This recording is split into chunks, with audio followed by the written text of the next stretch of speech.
The South Pole is more than penguins and endless snow. There's a hidden ghost world within it. Look, it's right here on the globe. Don't confuse Antarctica with the Arctic, which is at the top of our maps. Much smaller in size, and, let's face it, way less mysterious. The ice sheet covering Antarctica is about 1 to 3 miles thick, which is up to 16 Eiffel Towers stacked on each other. This massive blanket hides the true features and contours of Antarctica's land. We still don't know much about this mysterious continent, and it is ice and snow that are to blame. We still don't even know the true shape and size of this continent. Mapping Antarctica without some huge shovels is an incredibly hard task.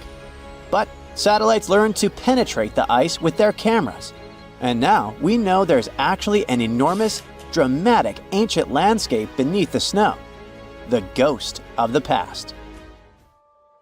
About 90 million years ago, Antarctica was a much warmer place. It was actually a lush rainforest with tons of plants and probably teeming with life. It even had rivers flowing through it. Then the ice came.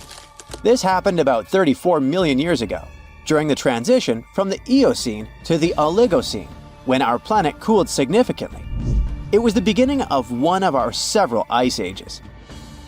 The land remained, but now was hidden under ice and snow that got thicker and thicker. To a regular eye, Antarctica turned into a white desert, vast, flat, and featureless. Time went on. This massive ice sheet moved around, smoothing and shifting the ground beneath it. Over the millions of years, it changed what the land looked like. Now, if we looked under the ice, it wouldn't hold any signs of the original South Pole, except for one place. In areas where the ice is especially thick and doesn't move much, like in East Antarctica, it has actually worked the other way around. It became like a super thick blanket that protects the land. Normally, things like wind or rain slowly wear away the ground over time, changing its shape. But since we have this protective ice blanket, it prevents these natural processes from reaching the stuff underneath. So, the ground stayed almost the same for millions of years, like it's been frozen in time. This special area near the Aurora and Schmidt subglacial basins has become the ghost of Antarctica's landscape. This place was barely touched even since it was first covered in snow 34 million years ago. This is a historical footprint, a place that can tell us what Antarctica's ground looked like before it became a freezing nightmare. As scientists peered under East Antarctica, they saw an amazing ghost. The traces of the rivers that were flowing there millions of years ago, various valleys, and some weird little islands, as well as 3 big chunks of land shaped like the letter U. Hey, what's that all about? You see, the continents on our planet are moving constantly, sliding along the red-hot lava mantle like cereal on milk. Over history, they came together and broke apart several times. Hundreds of millions of years ago, several continents were a part of one enormous Gondwana. Antarctica was one of them. It used to be one huge landmass. But when Gondwana broke apart, the poor continent got stretched by tectonic forces.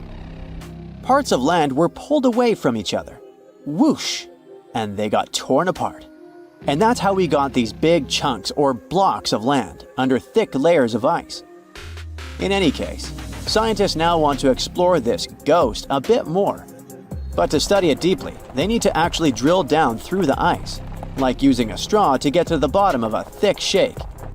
This will help them pick up some rocks and dirt from way below to learn more about the Earth's history and climate. Antarctica is the 5th largest continent in the world, approximately bigger than the entirety of Europe or Australia, competing with the entire South America in size. Aside from East Antarctica, we discussed there are several more regions: Antarctica Peninsula, South Pole, West Antarctica, and the Ross Sea. The continent is basically a frozen sandbox, and all its hidden, mysterious landscape is actually less explored than Mars's terrain. We only know for sure that without ice, it wouldn't just be flat and empty, but an entire world full of big mountains, huge canyons, and even fiery volcanoes. Some of these volcanoes are so huge that they peak above the layers of snow. In West Antarctica alone, there are at least 138 volcanoes, though only about 8 or 9 are active today. One of the craziest ones is Mount Erebus, the southernmost volcano and the tallest one on the continent, about 12,500 feet high. And deep beneath the ice sheet, this guy hosts incredible, beautiful subvolcanic caves. The temperatures there are warm enough for t-shirts. The Antarctic Peninsula, or Lesser Antarctica, looks like a bunch of mountainous islands deeply underground. It has newer volcanic rocks that are part of the Pacific Ring of Fire, which is like a giant circle of volcanoes and earthquake zones around the Pacific Ocean. The Greater Antarctica is a huge part, almost as big as Australia. It consists of East Antarctica and the South Pole. Beneath the ice, it's a place of rocks that have been around for a very, very long time, including the special zone we mentioned. You probably know that Antarctica is nearly devoid of humans. No wonder, with a mean temperature of about -46 degrees Fahrenheit. But even though this place is horrifyingly cold and deserted, life still clings on. You guessed it, in the underworld. In 2017, scientists found DNA traces of algae, moss, and even possibly unknown small animals in the deep caves. That means that even in such crazy conditions, there are still unique ecosystems thriving in little isolated warm pockets beneath the snow. There was another incredible find beneath Antarctica's Ross Ice Shelf, a lively ecosystem vibing within an underground river. Scientists have long suspected that Antarctica's underworld should have some freshwater lakes and rivers. One day, a satellite spotted a groove there. They decided to explore it and used a hot water drill to melt their way through the ice. As they reached the underworld, they dropped a camera into one of those hidden fresh rivers. And at first, they thought they'd find just some rocks or something. But instead, they stumbled upon hundreds of amphipods, tiny shrimp-like creatures. Little ones instantly swarmed around the lens. Shrimps blocked the camera and scientists couldn't check out what they wanted to. Pretty funny, but at least that means that there really is an important ecosystem deep within Antarctica. Now, they're gonna explore it. And all this is just the beginning of the mysterious underworld. Antarctica's snow also hides the deepest canyon on Earth under the Denman Glacier. Well, Mariana Trench is still the deepest point on Earth, but it's a part of the oceanic crust, geologically speaking. Also, in 1958, explorers found a huge mountain range under the ice, as big and tall as the famous Alps Mountains. The range stretched for about 745 miles with peaks as high as 1.7 miles. And all this magnificence is buried under tons of ice. Who knows what else we might find there? Antarctica holds about 60% of our entire planet's freshwater, which means it would be pretty bad if it melted. For example, there's this Doomsday Glacier, officially known as Thwaites Glacier. It's a huge ice formation, about the size of Florida, and it's melting right now. Every year, the sea levels rise by 4% because of it. If this guy melts away completely, the sea levels all around the world will increase by 2 feet, which might not sound like a lot, but it would be catastrophic for coastal areas. Luckily, researchers have found that even if its ice shelf were to collapse in the next 50 years, the glacier itself wouldn't retreat as quickly as they feared. It's still losing ice rapidly, but it would be quite a slow process.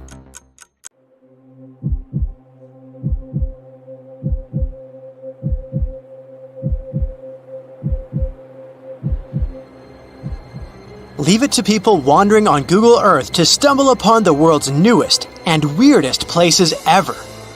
Like this mysterious pyramid discovered in Antarctica. Soon enough, the internet blew up with all sorts of theories regarding this unusual shape. Could it be a sign from a different life form? Is this pyramid indeed natural, or is it man-made? For starters, it's not the first time we've discovered a pyramid in the Antarctic. The first one was observed by the British Antarctic expedition in the 1910s and kept secret for a long time. Its discovery being kept hidden only added to the mystery. A second such structure was discovered in 2016, which further increased the interest in the matter. The mystery was soon enough deciphered by scientists. These formations are just mountains. They're located near the Ellsworth Mountains, a range over 250 miles long, so they're just mountain peaks that have broken through the ice sheet. As for their particular shape, it's just a coincidence. Pyramids are found throughout nature. The Matterhorn in the Alps and Mount Ballenstinder in Iceland, for example, are quite similar in terms of shape. As for the official name of these peaks, they're called nunataks, or peaks of rock peeking through a glacier or an ice sheet. Antarctica has way more incredible features, like the fact that it's home of 60 to 90% of the world's fresh water. That's because its ice sheet is the biggest on our planet, stretching across 5.4 million square miles. I'll spare you the calculations, but that leaves only 1% of the continent ice-free. Antarctica's ice reaches 2.7 miles thick at its deepest point, meaning half the height of Mount Everest. Should it ever melt completely, our sea levels would rise to roughly 200 feet. It wasn't always this cold, though. At some point in our planet's history, Antarctica had some average temperatures as the city of Melbourne has today. It took a lot of research, but scientists figured out that Antarctica's temperatures could have reached up to 62.6 degrees Fahrenheit. Sure, that was 40 to 50 million years ago, but if you think about it, it was at the same time when dinosaurs roamed our Earth. Time is also different on this icy continent. All the lines of longitude that help us calculate different time zones merge into a single point at the South Pole. Here, there are 6 months of daylight in the summer, followed by 6 months of complete darkness during the colder season. So, scientists working here stay, on average, in the same time zone they've come from.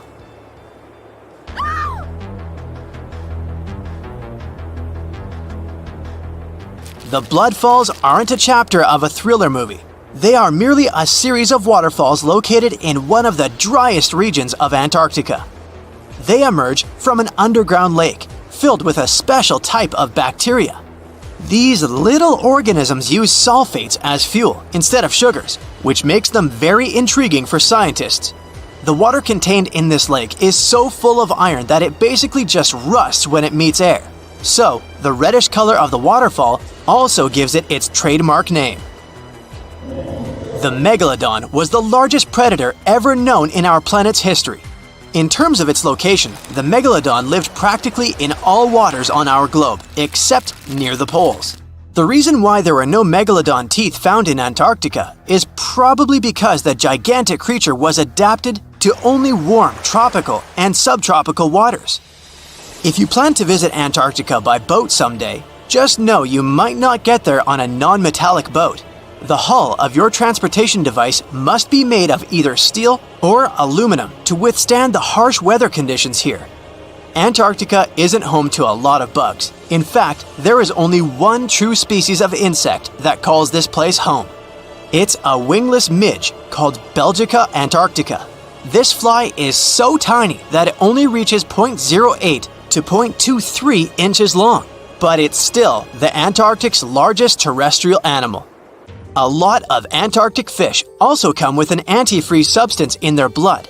They don't necessarily need it for protection against the cold temperature, but mostly against touching ice. These antifreezes are made up of large glycoprotein molecules. They surround any small ice crystals that may form, making sure they don't spread through the animal's tissues, which could cause a lot of damage. They also create a sort of small pillow blocking the sharp ice crystals, so they're less likely to cause any pain. It also doesn't rain a lot here on this icy continent, but one amazing meteorological quirk of Antarctica is that it's full of diamond dust. This dust is basically small ice crystals that pop out of humid air close to the Earth's surface. Think of it like an icy fog. As they flow through the air and get touched by sunlight, they begin to sparkle, making visitors here feel like they're surrounded by diamonds. It's probably the last place you'd want to go into labor, but in 1978, the first person was born here ever. Emil Marco Palma was its name, and ever since, 10 other people have been born here in Antarctica. There's a lake on this icy continent that is so full of salt, it makes it impossible for it to freeze over, even if temperatures can go as low as 5 degrees Fahrenheit. That's because pure water freezes at 32 degrees Fahrenheit. Water that has salt in it, or any other substance for that matter, will freeze, but at a way lower temperature. That lower temperature is adjustable depending on the substance itself and the amount that has been placed into the water. Antarctica was the last official continent to be discovered. It remained completely unseen until the 1820s. But it took another 20 years to confirm it was actually a continent and not just a group of icy islands. Just because it's really cold here doesn't mean you can't go on a date here. One December night, an American scientist that was posted in Antarctica logged into a dating app simply out of curiosity. He was certain no other profiles would show up, but to his surprise, he found someone soon enough. Another researcher who was stationed just 45 minutes away, by helicopter of course. They eventually got together and went on the first date in Antarctica ever recorded. Apart from ice, this continent has something else way more abundantly than any other piece of land on Earth: meteorites. If we look at the research done by scientists, meteorites have equal chances of reaching any place on our planet. However, once they go through our atmosphere, the situation is a bit more complex. That's because different climates on our planet, like the humid ones found near the jungle, have a lot of moisture and oxygen, which will corrode most meteorites. The climate in Antarctica is really dry, so the possibility of meteorites corroding is little to none. More so, it's way easier to spot these rocks on the icy white surface of this area than in any other place on Earth. If you're not scared of the cold, you'll surely freak out when you hear about the winds here. That's because Antarctica is for the most part the windiest place on Earth. Wind speeds have been reported here to reach even 200 miles per hour. Do you know that NASA explores not only stars, planets, galaxies, or black holes? Hard to believe, but yes. The agency also works on discoveries here on our home planet Earth. So what has NASA recently discovered? Is there life under the ice? While they were analyzing data recently, they discovered something unbelievable hiding under Antarctica's ice. And this discovery not only changes everything we know about the whole water system of the Earth, but it may also help with research about life in space. Humankind's existence might depend on understanding Antarctica and its secrets. So, the recent discoveries reveal vital information about our survival. But before we continue, let's see how much you know about this place, where it's only ice as far as your eyes can see. Antarctica is one of the world's 7 continents in the southern hemisphere. It's the 5th largest continent in terms of total area, and that means it's almost twice the size of Australia.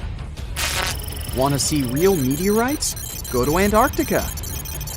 Due to its dry climate, Antarctica is one of the best places to observe space.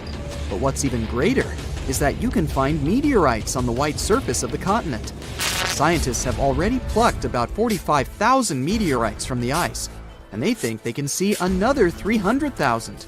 Since there aren't many terrestrial rocks there, it's easy for them to spot them, thanks to their dark color.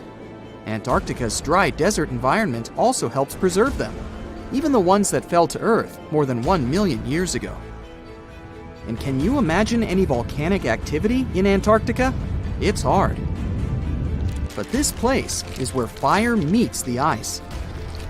West Antarctica is where most volcanic activity occurs. Scientists recently found that 138 volcanoes exist in West Antarctica alone.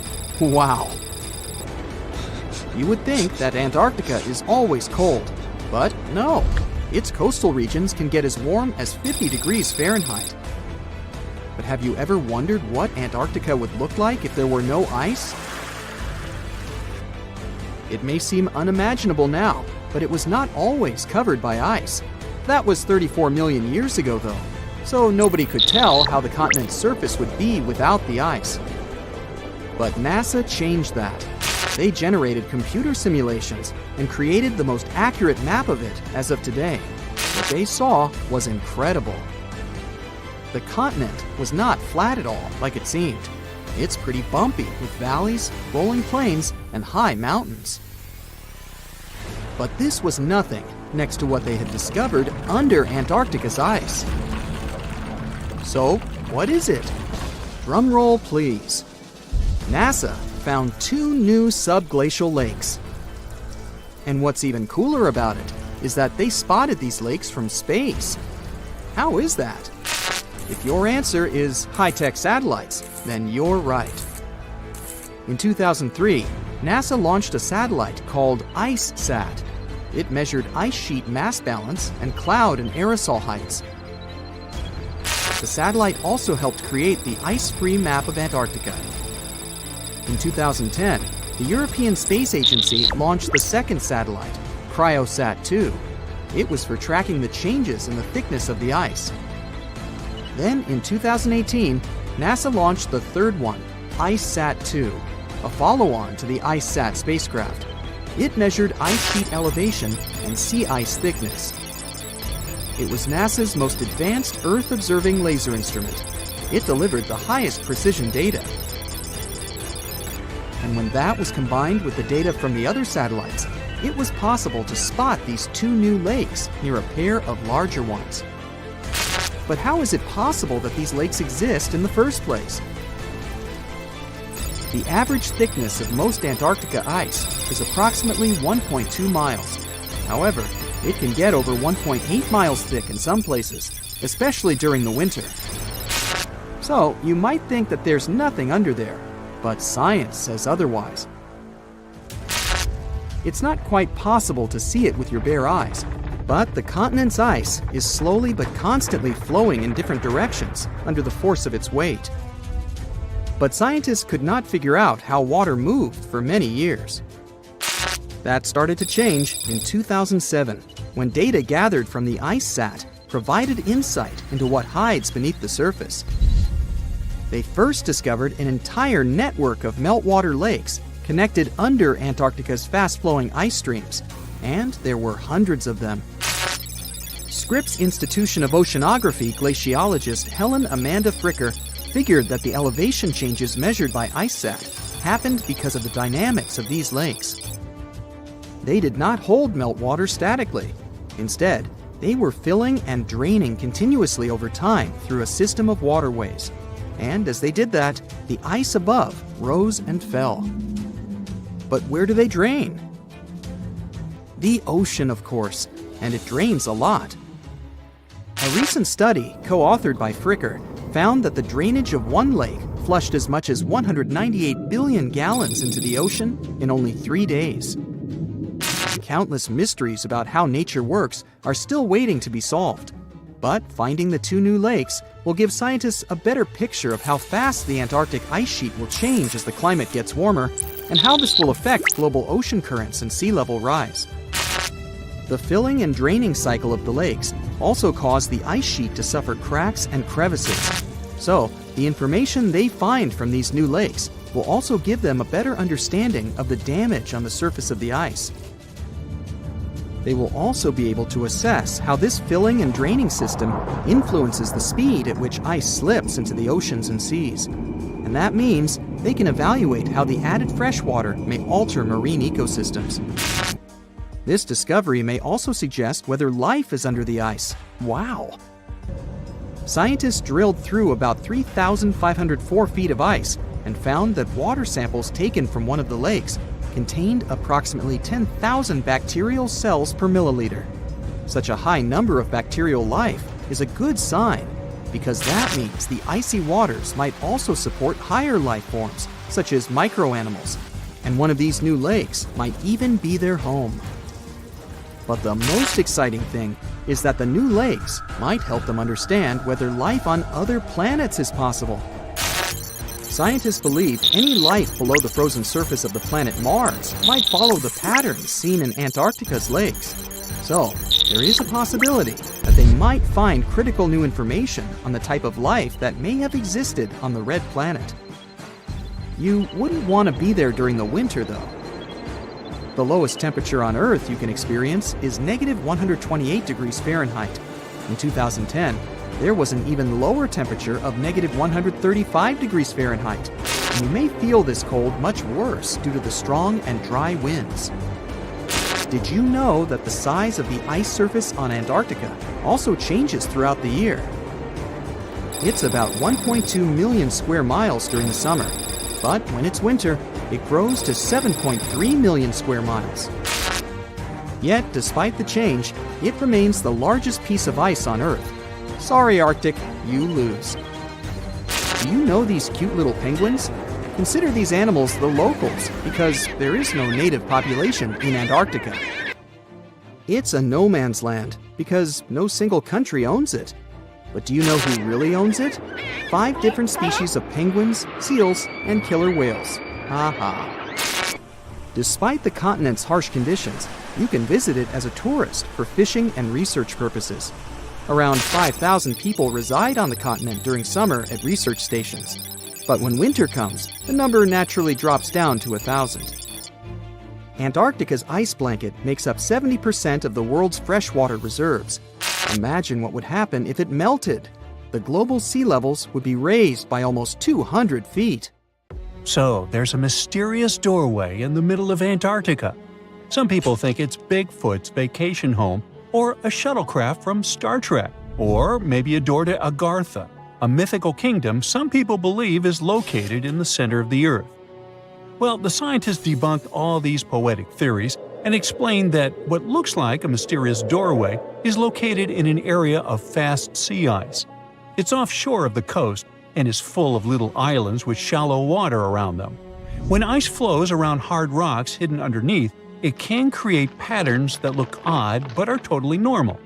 In this spot, the ice is thin, so the rocks underneath have a big effect on how the ice moves. The cold winds in Antarctica also shape the ice and snow and make it look like they're lines and shapes. So, the mysterious doorway is just a rocky ridge poking out because the ice has melted a little. The top of the doorway is the tip of the rock, and the sides are snowy trails left by strong winds blowing in the same direction. It's essentially an iceberg that got stranded and is melting in one place. One YouTuber found another out-of-place mysterious object more than 150 miles off the shore of Antarctica, a 400-foot-long ice ship. The internet went wild with theories like that the ship must have ended up there right from the Bermuda Triangle. But there was no scientific proof that it was a ship and not just a large chunk of ice. And once some other internet users revisited the place, they noticed the ice melted in the summer and the hypothetical ship was gone. Another mysterious Google Maps find in Antarctica was a pyramid. And before you make up an exciting theory about how the ancient Egyptians built a secret base here, I have to tell you it turned out to be just a mountain. It's part of the tallest mountain range in Antarctica that stretches for almost 250 miles. It's not the first pyramid on this continent, as explorers from the British Antarctic Expedition found another unusually shaped mountain and nicknamed it the Pyramid. But this one didn't even have a pyramid shape. Here's one Antarctic find that definitely won't disappoint you: a giant ice shelf that reminded scientists of the Grand Canyon.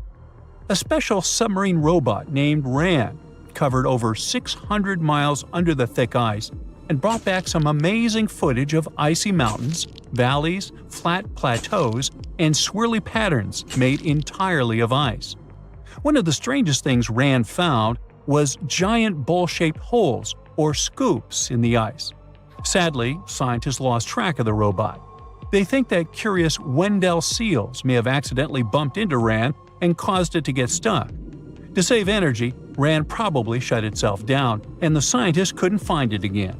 But the team is hoping to build a new robot and continue exploring this icy canyon to see how the patterns under the ice might change over the years. Another huge Antarctic canyon was found thanks to bad weather. A team of sound experts had to pause their work at the Casey Research Station in a storm. Instead of waiting around, they decided to use the unexpected free time to map the seafloor near Adams Glacier. And that's how they found a canyon that is almost 7,000 feet deep, almost 30,000 feet wide, and stretches over 28 miles away from the glacier. During the mapping, they discovered just part of the canyon before they had to go back to the research station. But when bad weather came in again, the ship went back and mapped more of the canyon. They were working in waves up to 13 feet high and super powerful winds, but they managed to get about 15 hours of data to complete their map. On the way back to Australia, they stopped one last time, and now they've got a full picture of the canyon. Studying it is helping scientists learn more about the history of glaciers and the interaction between the Antarctic ice sheet and the ocean. Now, there's a frozen lake in Antarctica called Lake Enigma. For a long time, people thought the lake was completely frozen solid. But during one expedition, researchers found that under the thick ice, there was a layer of liquid water about 40 feet deep. To learn more, they drilled through the ice and sent down a camera to explore what was hiding in the lake's depths. The lake's water, which they think comes from the nearby Amorphous Glacier through a secret underground pathway, was filled with strange microbial life. These tiny microbes lived in mats that covered the lake bed. Some of the mats were thin and spiky, and others looked like crumpled carpets, or even small tree-like shapes that grew up to 16 inches. Many of the microbes could make their own food through photosynthesis, just like plants do, and it gave the lake a high amount of oxygen. One of the coolest discoveries was a type of microbe which usually lives in low-oxygen places. Lake Enigma might be similar to environments on icy moons like Europa or Enceladus, so it could mean that these moons also have hidden water under their ice and possibly microbial life too. One more mind-boggling discovery from Antarctica is tiny pieces of amber in mudstone, found here for the very first time. It took scientists years of studying incredibly well-preserved fossilized roots, pollen, and spores that they found back in 2017. Amber proves that resin-producing trees once grew in Antarctica, part of a lush rainforest that existed near the South Pole during the mid-Cretaceous period. Back then, disclaimer, I wasn't around then, the trees would have had to survive through months of darkness during the long Antarctic winters. Scientists believe they adapted by going dormant for a long time. The amber pieces the scientists found are tiny, but they are beautiful shades of yellow and orange with bumpy surfaces that show how the resin flowed out of the trees. This resin likely leaked out to protect the trees from insects. It was preserved because water quickly covered it and kept it safe from sunlight and air. A scientist was browsing through satellite images for brown trails of penguin waste and found 4 new colonies of emperor penguins at the base of the globe. These new colonies likely have been around for years, though 3 of them are rather small, with fewer than 1,000 breeding penguins each. One of the new colonies was found close to a place called the Lazarev Ice Shelf, where there used to be a larger penguin colony. They thought this colony went extinct in 2019, but it seems the penguins have just moved a bit because of changing sea ice conditions. So studying them can help us learn more about how emperor penguins adapt to changes in the environment. Now, there used to be a giant river system in Antarctica 40 million years ago. Researchers found proof of it after studying soft sediments and hard rocks from the frozen seabed. They looked at tiny bits of radioactive elements, like uranium and lead, and learned that the deeper dirt came from the time of dinosaurs. The dirt closer to the surface was younger and had an interesting pattern, like the kind you see in river deltas today, such as in the Mississippi River or Rio Grande. Scientists found tiny signs of life in the sand. The river that once flowed here started in the Trans-Antarctic Mountains and traveled 930 miles before it reached the sea. Researchers kept studying newer layers of dirt from about 20 million years ago. They hope this will help them predict what the Earth's weather patterns might be like in the future. Antarctica. It was once a green land full of dinosaurs, but now it's a frozen continent bigger than that of the US that doesn't belong to anyone. It isn't hard to find. Wherever you go, just go south until you get to the big icy thing at the south pole of our planet. It lies within the Antarctic Circle, and it's the largest single mass of ice on Earth. The continent is bigger than the US and even bigger than all of Europe. And still, Antarctica was officially discovered recently. Scientists hadn't known of its existence until 1820. After the discovery, it took another 2 decades to confirm it was a whole new continent, and a few more decades after that to decide on a name. In Antarctica, anti means the opposite. So Antarctica literally means the opposite of the Arctic. Now, even before scientists discovered the land, ancient Greeks already theorized that there must be a southern continent to balance out the Arctic in the north. Also, some scientists who studied Polynesian artwork and oral history believe that Polynesians found the continent over a millennia before the Europeans did. Anyways, today we all know of this icy land at the South Pole. Because of its location, there are just 2 seasons there, summer and winter, and both last 6 months.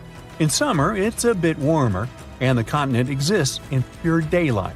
And in winter, it's dark all day long. 98% of Antarctica is ice. This continent alone stores 60% of the planet's fresh water. And yet, despite all those water reserves, Antarctica is the biggest desert in the world.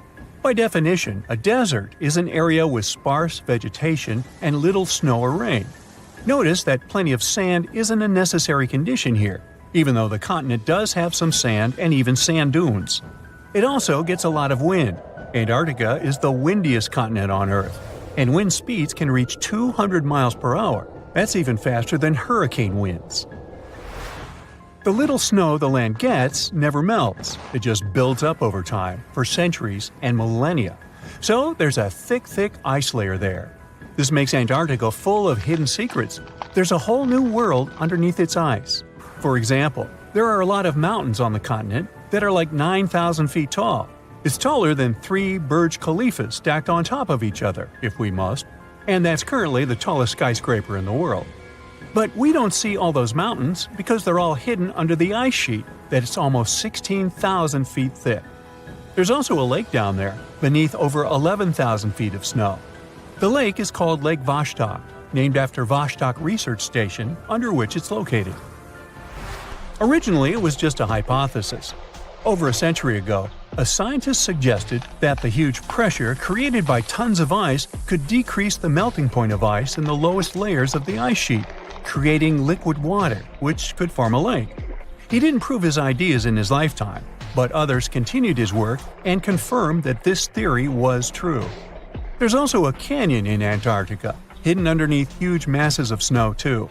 It's deeper than the Grand Canyon we have in Arizona. There is a mountain range that divides the continent into 2 parts, East Antarctica and West Antarctica. The western part of the continent is experiencing higher temperatures and is starting to melt. If West Antarctica melts and releases its stored water, it will raise the average global sea level by about 16 feet. That will be enough for some cities all over the world to completely disappear. Perhaps the first to turn into a water world will be Thailand's capital, Bangkok, which is just 5 feet above sea level. Then it will be Amsterdam in the Netherlands, followed by Ho Chi Minh City in Vietnam, Cardiff in the UK, and New Orleans in the US. People do a lot of work in Antarctica now, residing there for many months at a time to study this mystery of a continent. Over the years, even a few children were born there. But it's not a country, and the land doesn't belong to anyone. It's governed by the Antarctic Treaty System, an agreement of peaceful research and collaboration that suspends all territorial claims. It was first signed by 12 nations, and now there are 59 supporters, half of whom have decision-making powers. The continent is occupied all year round by researchers from all over the world. There are about 5,000 people living there in summer and about 1,000 in winter. Yet no one is a permanent resident there. People come and go, and the scientists take turns spending time there. The average yearly temperature there is -30 degrees. But there was a time when Antarctica was about as warm as Melbourne, Australia is today. It was about 40 to 50 million years ago. I wasn't around then. But the continent had green forests and dinosaurs roaming its land, chilling in the sun in a 63-degree Fahrenheit environment. That was before penguins. In our age, it's so cold that you won't even find any trees or bushes in Antarctica. just the snow. The only plants that can thrive in such extreme temperatures are lichens, moss, and algae. People can't stand such freezing conditions for lengthy periods of time either, so the continent has never had any indigenous population. Well, that is, if we don't count penguins, seals, whales, and a few other types of birds that live there now. Antarctica's fauna is the scariest and least diverse on the planet because only a few organisms can withstand its harsh conditions and because non-natives aren't allowed to be brought there. So, if you decide to travel to Antarctica with your cat, well, you can't. Hey, I don't make the rules. But those few species that live on the South Pole totally own the place. There are no more than 5,000 people there and around 20 million penguins. They are a kind of settlers, though. Penguins' first ancestors lived in Australia and New Zealand. There are still a few penguin species there, including the smallest penguin on Earth that is just 1 foot tall. Still, most of the penguins migrated to Antarctica at some point, possibly because they were attracted by the greater food supply there. It's not the cold that made them like the land. It turns out, most penguins leave the continent when the summer ends. The only ones that stay there are male emperor penguins, and they do it to warm and protect eggs left by their mates. But where do all the other penguins go?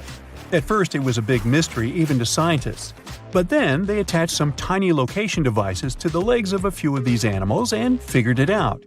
Penguins go to live in the southern oceans while it's too cold in Antarctica. None of them go ashore for half a year until they get back to the continent. When they come back, it's when those eggs, left for male penguins to nurture, start hatching, and so penguin families can be together when it happens. Penguins eat different fish, and the ocean is full of those despite its cold temperature. In some areas, water can reach below freezing temperatures because it's salty. But fish don't freeze there because they have antifreeze proteins in their bodies. Then there are also about 1 million seals in Antarctica. They like fish too, and they can hold their breath underwater for 2 hours. They see way better underwater than in the bright light of the day, and they also use their whiskers to locate food. Their breathing holes in the ice can freeze while seals are away, and they must use their teeth to make a new one. Seals can even sleep underwater and then resurface occasionally to get some air without waking up. I can appreciate that. So what comes to your mind when you hear the word Antarctica? Most likely, cold, snow, ice, and penguins. Yet, this is one of the least explored regions in the world that hides many strange and unique things. Check them out. You don't have to go to Antarctica to see this weird thing. All you need to do is open Google Earth and move to one of the southernmost islands of Antarctica, King George Island. Recently, internet users have noticed a large and pretty strange cave entrance there. Where does this wide, dark passage lead? People started making suggestions. It's the entrance to a secret base or some laboratory. This is the part of the spaceship that crashed there thousands of years ago. This is the door to the ancient city of Antarctica. Perhaps there's a giant rock mountain with an ancient cave beneath all this snow and ice. Well, there's some ideas. Users have calculated the approximate dimensions of this cave. It might be about 74 feet high and 250 feet wide. You could hide a Boeing passenger jet in there. Nature probably created this entrance. This is a logical explanation, but there are 2 strange factors. First, take a look at the foot of the mountain. It seems that there are steps there. They're dark in color, as if they're made of stone. And if you look closely, you can notice something similar to human footprints. Has anyone entered this cave? Or maybe someone is still living there now. The second oddity is the disappearance of the mysterious finding. For the first time, people noticed it in a Google Maps snap in 2007. Then the entrance disappeared. Then it reappeared a few years later. After that, it vanished. And in 2022, people saw it again. Perhaps old snow melts, a new layer falls, and then the wind blows it away and the cycle repeats. But the alleged steps leading deep into the cave make one doubt the natural origin of this tunnel. You can easily find the coordinates on the internet and visit the cave via Google Earth. You might see something there and tell the world. There's another strange thing people discovered with the help of Google Earth. In 2020, One user found a strange object that looked like a giant ship 100 miles off the coast of Antarctica. It was covered with ice and snow and lying on its side. It looked like a cruise ship. You could notice the windows, the deck, and the bridge. But not all people agreed with this. Some claimed it was a spaceship. Others said it was some kind of secret building. The user who first noticed the ship stated that its size was about 400 feet, which is the perfect length for a passenger vessel.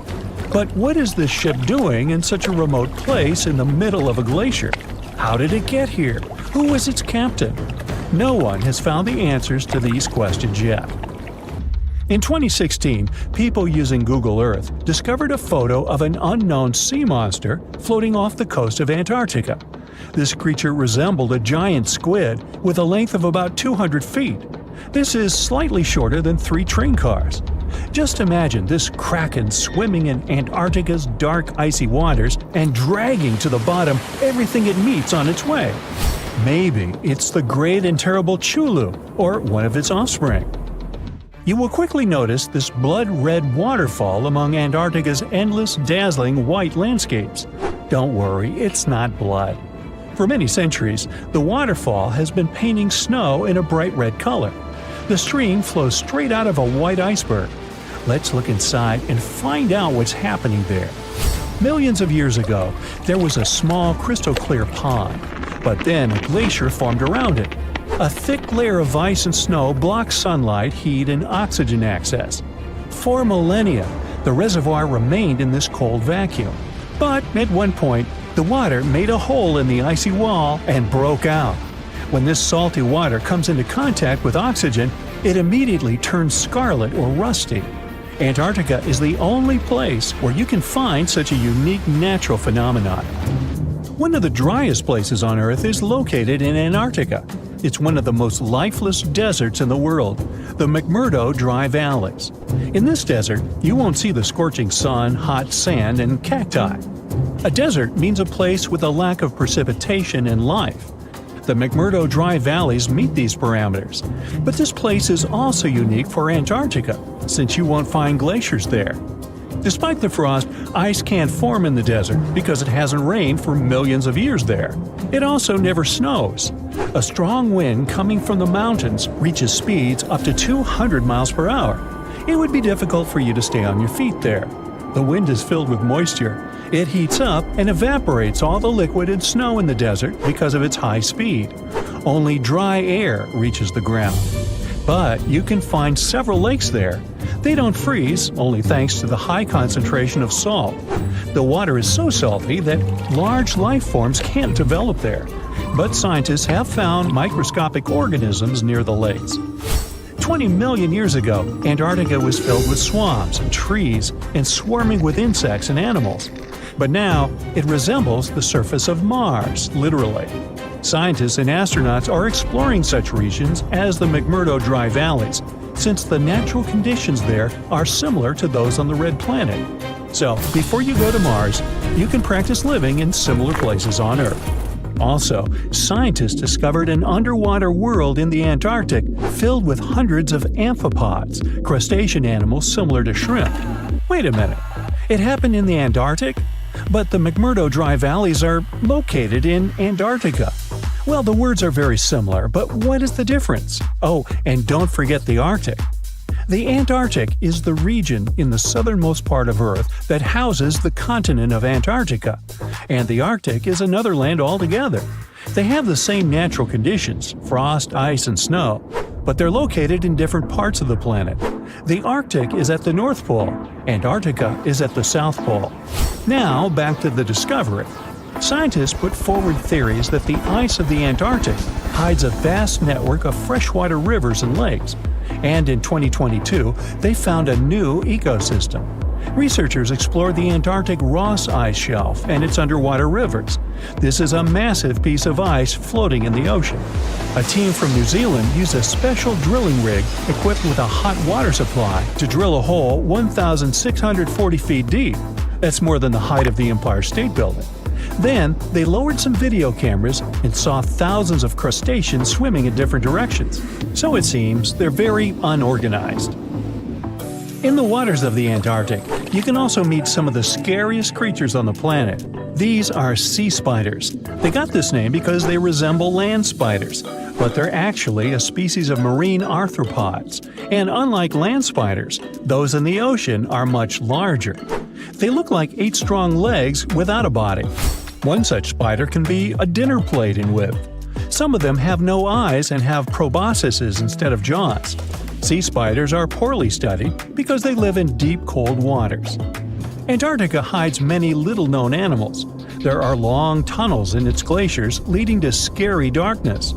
On this cold continent, people have found the remains of giant dinosaurs and other ancient creatures, such as the ancestors of modern ducks.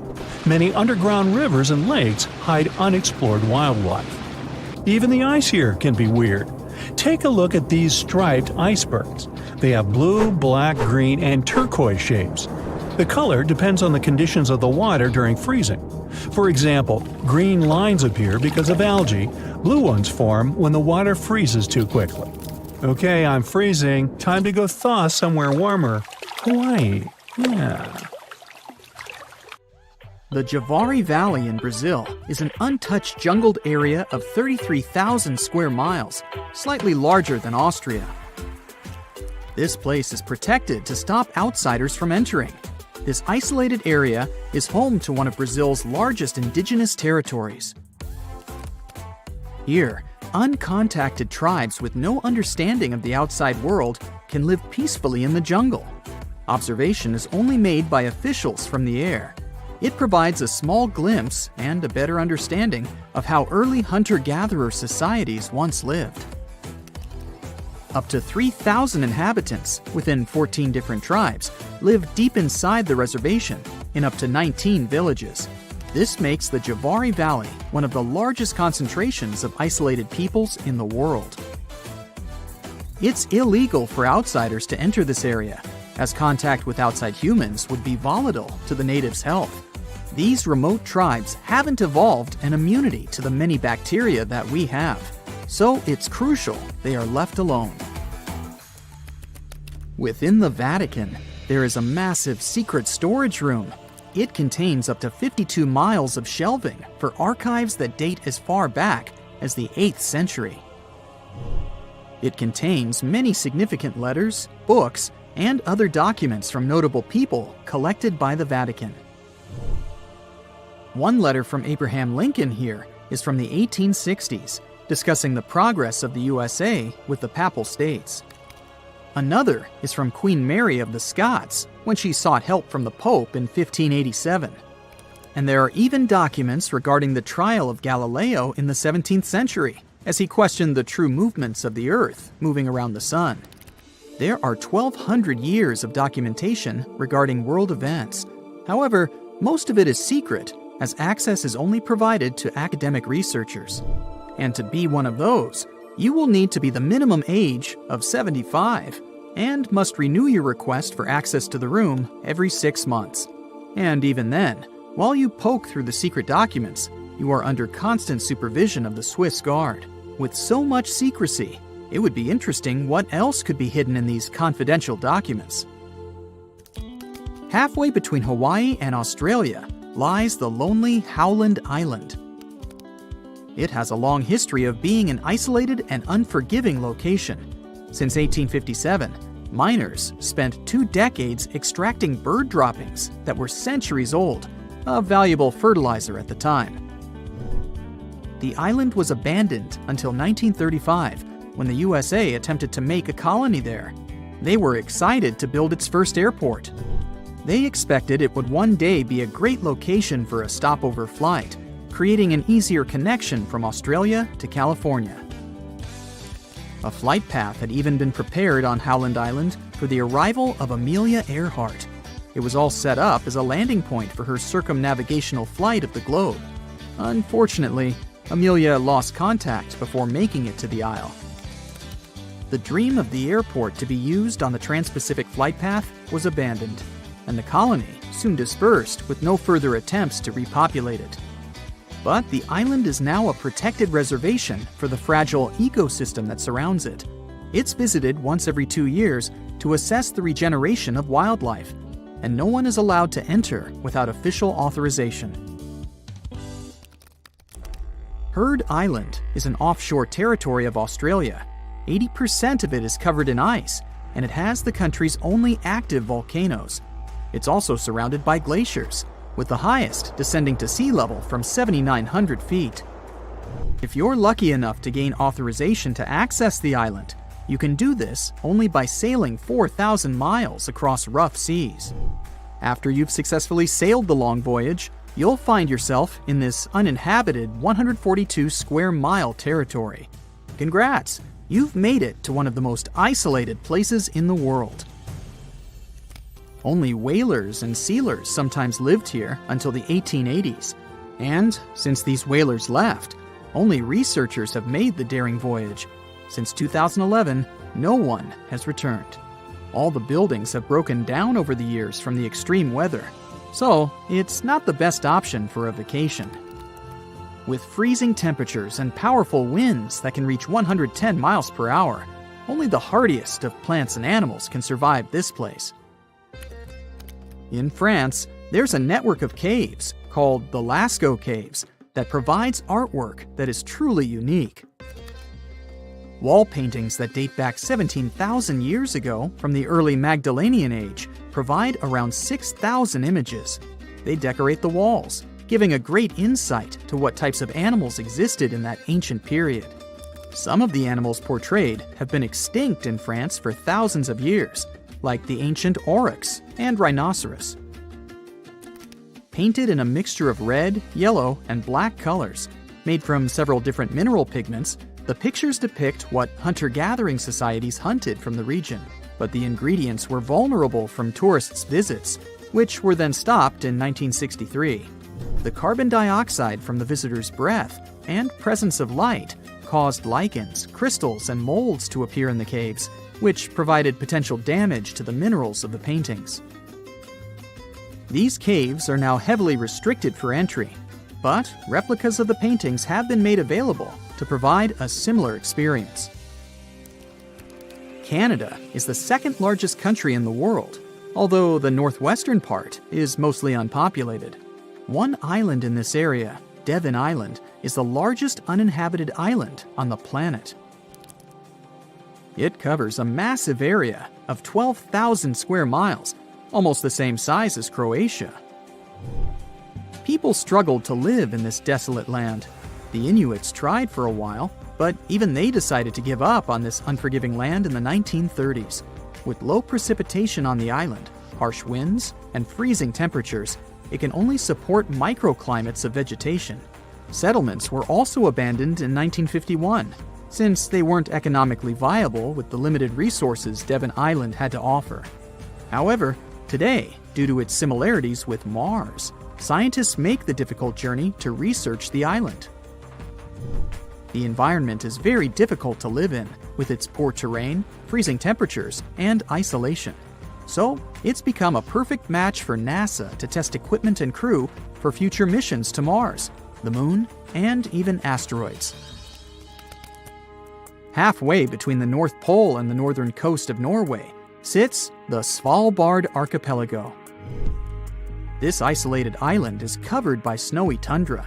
It's virtually unlivable here. But as you make the long journey, trekking through the snow, you might be lucky to reach the Svalbard Vault, poking out of a mountain. After accessing its daunting entrance, you follow through a long tunnel deeper into the mountain. You can hear constant noises from the cooling system all around you. This is to make sure the temperature is at a cool negative 0.4 degrees Fahrenheit, perfect for the contents it's preserving. As you reach the end of the tunnel, you enter the Svalbard Global Seed Vault. This is basically a safety deposit box holding the world's largest collection of agricultural biodiversity. Since its opening in 2008, 13,000 years of agricultural history have been accumulated, with over 1 million separate distinct crop samples stored here. The purpose of the vault is to provide a backup against any accidental loss of crops throughout the world. The 148 countries who deposited into the vault can withdraw when they need to. However, it is heavily restricted, with only authorized personnel accessing the seeds within. In Brazil, there's an island just 21 miles from the coast. It's one of the most dangerous islands in the world. Filled with a lot of snakes, it's aptly named Snake Island. Golden lancehead snakes became marooned on this island when it separated from the mainland during the last ice age. From their isolation, they adapted to their surroundings, growing in numbers, and their venom becoming more potent with whatever prey they could find. Their venom is up to 5 times more powerful than their mainland cousins. And with the island the size of only 43 hectares, it's home to 4,000 venomous snakes. That's at least 1 snake per square foot. The island is restricted due to the highly venomous residents. Only officials and researchers observing the snakes are allowed access. But if you happen to be sailing by and your boat sinks, there's a number to call just in case. Just don't leave the beach. We've all dreamed of visiting the Arctic and witnessing the natural wonders of polar bears frolicking on ice floes or the aurora borealis dancing across the sky. Well, sorry to break it to you, but you won't find any tourists flocking to Antarctica anytime soon. Why, you may ask? Let's dive into it. First off, where is Antarctica? It's located in the southern hemisphere, specifically at the South Pole. The Southern Ocean surrounds it, and most of the continent is covered by ice, making it one of the most remote and frigid places on Earth. Now, have you ever met someone who's visited Antarctica? Probably not. It's one of the least visited places on the planet, and only a handful of lucky explorers have seen its interior, which is mostly made up of glaciers and ice fields. But trust me when I say the wildlife and scenery are out of this world. Why shouldn't you travel to Antarctica? Well, for starters, the environment is incredibly fragile and can be easily damaged. Plus, there are no native human populations on the continent, so your travels would essentially be like visiting an uninhabited island. And let's not forget that it's also one of the most expensive destinations to travel to. Despite all that, Antarctica is not exactly guarded like a fortress, but there is an international agreement called the Antarctic Treaty. This treaty was negotiated to prevent any unwanted activity on the continent and bans some forms of testing done there by member states. But the primary reason we can't just waltz into Antarctica is that it has a delicate ecosystem that needs protection. The treaty states that Antarctica should be used for peaceful purposes only and should be free from any human activity that could harm the environment. Scientists are still learning about the continent's unique ecosystem, and our activity and machines could disrupt the delicate balance that exists there. If you're still itching to go to Antarctica, getting permission isn't exactly a walk in the park. U.S. citizens, for example, need to complete a special form and send it to the Office of Ocean and Polar Affairs. And once you're there, you'll need to follow some strict guidelines to protect the environment, like not disturbing any wildlife or taking souvenirs like rocks, plants, or animals. Now, technically, can you live in Antarctica? While there are no laws banning people from living there permanently, it's a very inhospitable environment and unsuitable for human habitation. Temperatures can reach negative 76 degrees Fahrenheit and below, making it nearly impossible for anyone to survive without the proper equipment and experience. Plus, the nearest piece of land is over 1,000 miles away, making any inhabitants completely cut off from the rest of the world. Who knows? Maybe one day we'll get the chance to visit this unique and fascinating continent. But until then, let's admire it from afar. Let's now talk a bit about the discovery of Antarctica. Unlike other places that were already inhabited, Antarctica never had a native human population. Ancient Greek philosophers had an idea about the continent and called it Antarctos, meaning opposite the bear. The bears it refers to are not the polar ones though, but rather the Great and Little Bear constellations, which are only observable in the northern hemisphere. As a result, the term signifies the opposite of the land of the bear. Whaling and sealing voyages in the late 1700s and early 1800s would venture further south when rounding Cape Horn at the tip of South America. It was known that going further south often meant stronger winds, but also the risk of hitting floating ice of all sizes and of winds and seas that could prove dangerous to the ship and crew. Captain James Cook was the first to cross the Antarctic Circle on January 17, 1773, in the Ross Sea region. He reached a point further north a year later, and though he didn't sight land, he came to within 50 miles and saw deposits of rock held in icebergs, indicating that a more southerly land existed. The first sighting of Antarctica is widely acknowledged to have taken place in January of 1820, during the voyage of two ships under the command of Captain Fabian Gottlieb von Bellingshausen, as part of a 2-year exploratory expedition around the world to discover new lands. The captain's ships were the first to have crossed the Antarctic Circle since Cook.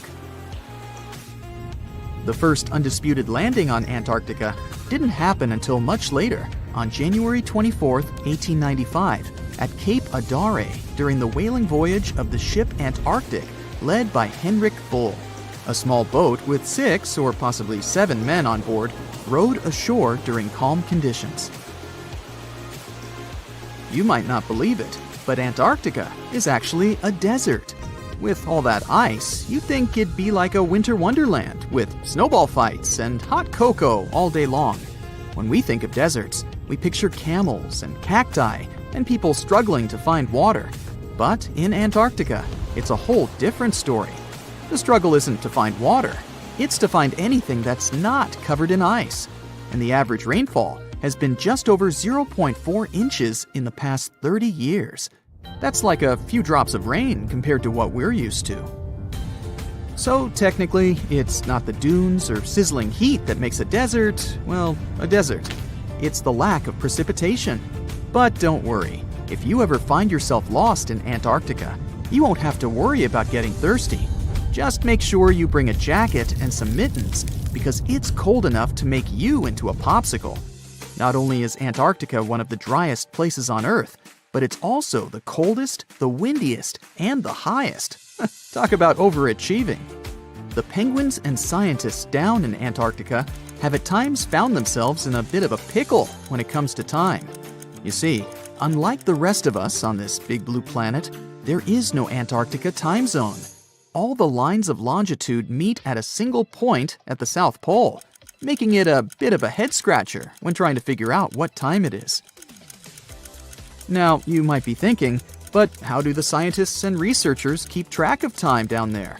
Good question. They typically stick to the time zone of the country they departed from. However, with stations from all over the world on the Antarctic Peninsula, things can get a little wacky. Imagine trying to coordinate with your neighboring countries without accidentally waking them up in the middle of the night. You might think that not much could survive in a place where the temperature is extremely cold, the sun barely shows up, and the wind could blow you away faster than a tumbleweed. Well, as in many places on Earth, life found a way in Antarctica too. Believe it or not, this frozen continent is buzzing with activity. It's home to billions of krill, which in turn attract lots of seals and more penguins than you can shake a fish at. But don't let their cute and cuddly appearance fool you. Penguins are the ultimate swimmers, with streamlined bodies that would make Olympic medal winners jealous. They come ashore to breed and chill, but their real talent is stealing pebbles from each other and forming mathematically precise huddles to stay warm. Antarctica is also home to the largest species of penguin on Earth. It's called the emperor penguin. Sure, these creatures are flightless birds, but that doesn't mean they can't jump. In fact, some of them can leap up to 120 inches. And let's not forget about the seals. With their furry bodies and special songs, these marine mammals are protected by the Antarctic Treaty, and they're thriving in the cool waters of the Southern Ocean too. But the real stars of the show are the whales. During the Antarctic summer, these huge creatures show up in droves to chow down on the abundant krill. It's indeed like a whale buffet down there. Ooh, you're diving into the dark and icy waters of Antarctica. The airy blue darkness is enveloping you, reminiscent of the vast expanse of open space. In these depths, where you least expect to encounter any living creature, you suddenly hear a loud, strange sound. a quacking noise as if a giant duck was hidden in the deep. In 1960, researchers first recorded this sound and named it bioduck. Clever. For decades, they tried to unravel the mystery of its source. Was it a giant kraken? An extraterrestrial spaceship that had crashed into the ocean? A mysterious sea monster? Or perhaps an enormous duck? There were many versions, one more bizarre than the other. Oceanographers detected similar sounds in other locations as well, off the western coast of Australia and near New Zealand. They recorded similar but higher pitch signals, which they named bio-goose. It seems the creepy atmosphere of the story disappears with such names. Anyways, these sounds were not isolated incidents. They happened multiple times with consistent intervals. Many initially thought the source must be mechanical, given the regularity of the sounds. However, studying the oceans in the latter half of the 20th century was challenging because of limited technologies. Nevertheless, scientists persisted in collecting data on bioduck and biogoose, driven by their insatiable curiosity. As more data accumulated, so did the theories. But scientists eventually uncovered the mystery. Bioduck turned out to be a form of communication with a biological origin. When researchers analyzed the repeating sounds, they noticed that the signals never overlapped. One source would speak while the others remained silent, suggesting a form of communication. The question remained, which ocean creature possessed such an extraordinary method of communicating through varied frequency sounds? The answer, as many have guessed, is whales. Scientists compared the bioduck sound from Antarctica with the calls of minke whales and found striking similarities. The biogoose sounds from the waters off Australia and New Zealand likely belong to other species or very young minke whales. This discovery, however, only deepened the mystery. What purpose did these sounds serve? Were the whales discussing their dinner plans, laughing at the humans recording their voices, or perhaps sharing deep insights about the universe? The possibilities were endless, but the most astonishing revelation was that humans might one day learn to communicate with these magnificent creatures. Communicating with whales is no longer a far-fetched idea. Scientists from the University of California have already established contact with a humpback whale named Twain. In a groundbreaking experiment, researchers conducted a 20-minute conversation with the marine mammal. Here's how they did it. The specialists went on a marine expedition to the coast of Alaska, where they recorded the sounds of a group of humpback whales. Then they played these sounds through speakers, sending the signals back into the ocean. The recorded sounds resembled a greeting, like, "Hey, what's up?" but in the whale language. These greetings are used by whales to call each other or indicate their location. Now, soon after sending the signals, the researchers received a response. Twain approached the boat, circled it, and replied with a "hey" of its own. This marked the beginning of the first ever human-whale conversation. For 20 minutes, the scientists sent 36 signals to Twain, and each time the whale responded. Moreover, it waited for time intervals before answering. That is, the team received a response from the whale, waited 10 seconds, and turned on the sound again. Researchers then waited 10 seconds and answered. It seems that Twain was a very delicate interlocutor. Maybe it was a gentleman in the whale world, who knows? Or maybe it was simply intrigued by the unusual interaction. The signals used in this communication belonged to a group of whales that included Twain. It's likely that the researchers had recorded Twain's own sounds and used them to communicate with it. In a sense, Twain was conversing with itself. Now let's continue our journey and venture into the deepest oceanic trench on Earth, the Mariana Trench.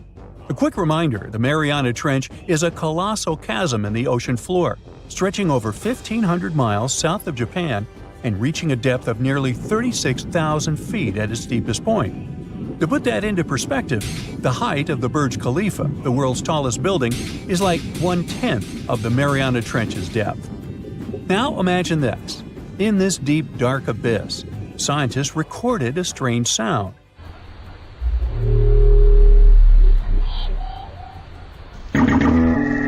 Unlike bioduck, this sound resembled something from a science fiction movie, a low rumble, followed by a metallic ping, reminiscent of the sounds made by spaceships in sci-fi movies. Researchers named this mysterious phenomenon biotwang noises. Scientists first detected this strange sound in 2014 during an acoustic survey of the Mariana Trench, and they quickly identified its source: whales, specifically Bride's whales. Using artificial intelligence, researchers analyzed around 200,000 hours of audio recordings from the ocean and found matches with a group of Bride's whales. Like other animals, these whales use sounds as a form of communication. Now, did you know what else was found at the bottom of the Mariana Trench? A plastic bottle. It's unlikely it was done by a kraken or a whale or some type of monster. Everything is simpler here. The bottle ended up there because of a human. But that's a topic for another video. Okay, let's deal with one more sound. No whales this time, just a mysterious sound in the loneliest place on Earth. This place is called Point Nemo, and that's why it's so lonely. Located in the South Pacific Ocean, Point Nemo is the most remote spot from any land. The nearest island is 1,450 nautical miles away. It's about the same long distance from land in all other directions. Moreover, here, there's almost no marine life, since few water currents reach this spot, and therefore few nutrients are supplied. In a sense, it's a water desert. And so, in 1997, oceanographers recorded a very strange and frightening sound coming from the depths in the area of Point Nemo.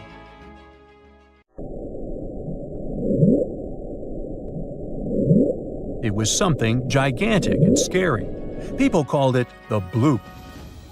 As soon as journalists found out about this phenomenon, people around the world began to invent the most fantastic versions. The most popular of them was that the sound source was a giant sea monster, kraken, or some other creature. The hype around the bloop didn't last very long. Scientists managed to find out the nature of the mysterious noise. It turned out it belonged to an iceberg. When they crack and collapse, they create powerful ultra-low frequency sounds that can be heard from a very long distance. To confirm this version, scientists recorded the sounds of other icebergs and heard something similar to the bloop. Oh, by the way, Point Nemo is so lonely that space agencies drop out-of-service satellites here. Space objects just fall in the water. There's a 99% chance that no animal or human will be harmed by falling debris in this lonely place. That's why many people call it the satellite cemetery. But what if, someday, a spaceship from another planet falls here? What if it has already fallen in Point Nemo and sometimes emits an emergency signal that breaks through the ocean? Ooh. All the mysteries you have heard have already been solved.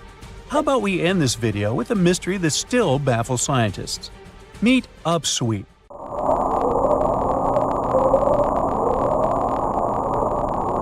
One of the most mysterious sounds ever recorded in the ocean. It's not just noise, it's a series of short ascending tones repeated at intervals of several seconds. It was first discovered in 1991 using hydrophones installed in the Pacific Ocean. At first, oceanographers suggested that upsweep could be associated with volcanic activity or underwater earthquakes. But the seasonal nature of the sound and its intensity change depending on the time of year, which rules out these versions. People began to consider hypotheses related to the biological life of the ocean. They studied the migration routes of marine animals and their behavior at different times of the year. However, despite all efforts, the sound source has not been identified. Some studies suggest that upsweep may be associated with certain species of fish or other marine animals that make sounds for communication or navigation, but no one has been able to prove it. Look at those lush coniferous forests and tundra. What a wonderland! You may have mistakenly thought it's Canada, but it's not. It's Antarctica, about 34 million years ago. So what makes Antarctica this frigid today? It turns out a mix of dropping carbon dioxide levels and some tectonic shuffle played a huge role in transforming this ice-free paradise into the frozen continent we know now. About 50 million years ago, CO2 concentrations were sky high, strutting around at around 1,000 to 2,000 parts per million. But as those levels tumbled down, global temps started to drop, paving the way for the mighty ice sheets that later took over Antarctica. While the CO2 dive was happening, tectonic activity was also working its magic. The big split between South America and Antarctica opened up the Drake Passage, which created the Antarctic Circumpolar Current. This powerful current acted like a bouncer, keeping warm air and ocean currents from crashing the Antarctic party, and helping keep things rather frosty. If you mix up Australia and Antarctica, you're not that wrong. These two continents used to be one. If you mix up Austria and Australia, it's much worse. By the way, don't fall for the internet myths and memes. There's no help desk in Austria specifically for people who intended to fly to Australia. Now, look at this magnificent Australian pink beach. It's precious, and not in a figurative sense. Those mysterious pinkish sands are actually garnet, and it's widely used in jewelry. Geologists studied those sands and came to the conclusion that the garnet contained there is older than local mountains. That doesn't make sense, right? In fact, it does. You see, Australia didn't used to be this very detached continent as it is now. Many millions of years ago, Australia and Antarctica were part of the supercontinent Gondwana, and glacial erosion released the garnet, which eventually made its way to the beach. These sands formed when South Australia was flat and chill, long before the mountains appeared. Most garnet gets washed away, but this batch has a rich history, tracing back to glacial rocks in the Transantarctic Mountains. So this pink sand comes from an ancient mountain range hidden under Antarctic ice. Not only does Antarctica ice hide gems like garnet, if you look harder, you might find entire buildings. Sounds insane, but this is exactly what a British explorer did. His name is Chris Brown, and he uncovered an entire building beneath the ice. He was traveling to the pole of inaccessibility, and it all started with a bummer. Chris and his son had their plane broken. Suddenly, they spotted a lone bust peeking out of the snow. This place was an old meteorological station. Despite freezing conditions, Chris and his son Micah had a blast exploring. Chris is on a mission to conquer all 7 earthbound poles of inaccessibility and has tackled 5 so far. I guess you already know that Antarctica is the largest desert on Earth, much larger than the Sahara or the Gobi. Still, despite being the driest continent on Earth, it boasts a seriously weird waterfall.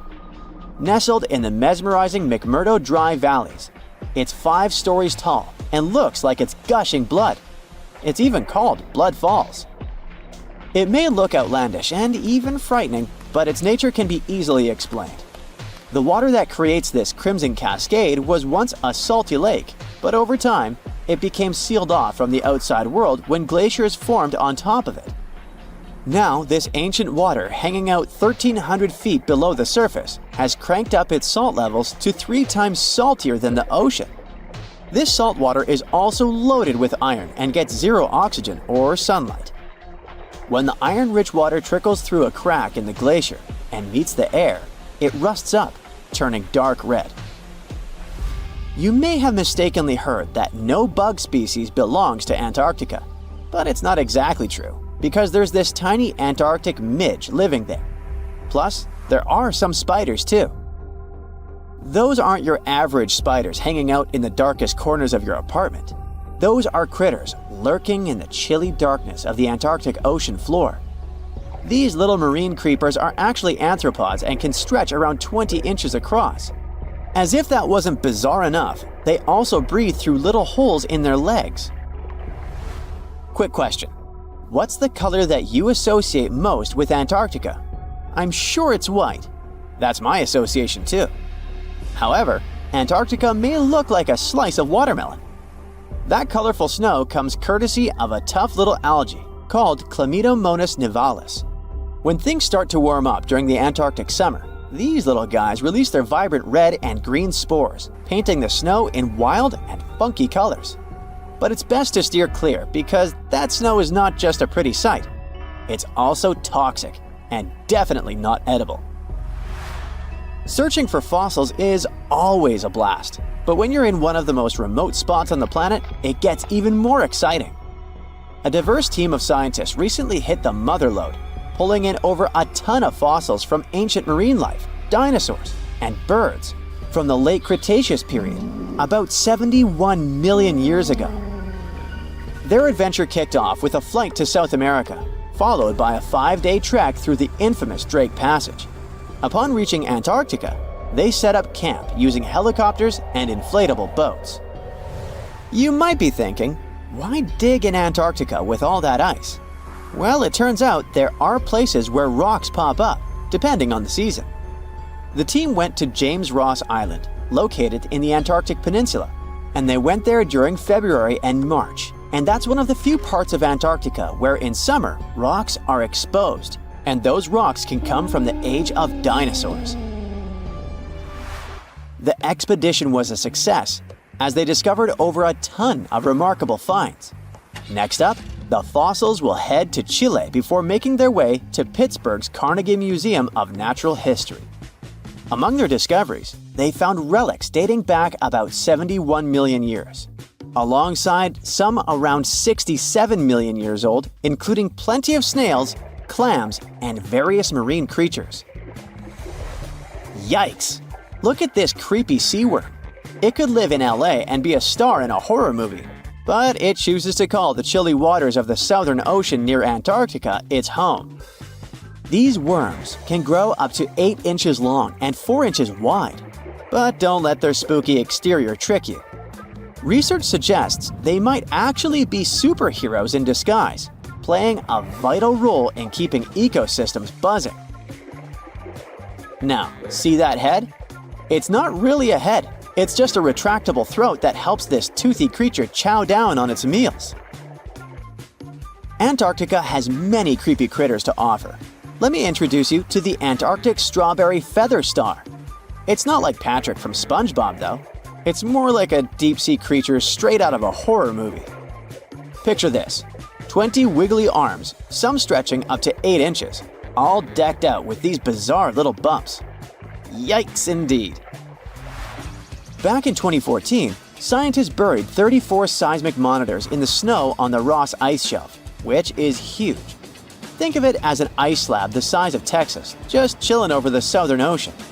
These clever little machines picked up a nearly non-stop buzzing. Even though our human ears usually can't catch these low-frequency sounds, scientists have worked their magic and made them audible for us. They even shared the creepy audio online. A glaciologist from the University of Chicago says that if you could hear this vibration, it'd sound like a swarm of cicadas taking over the backyard in late summer.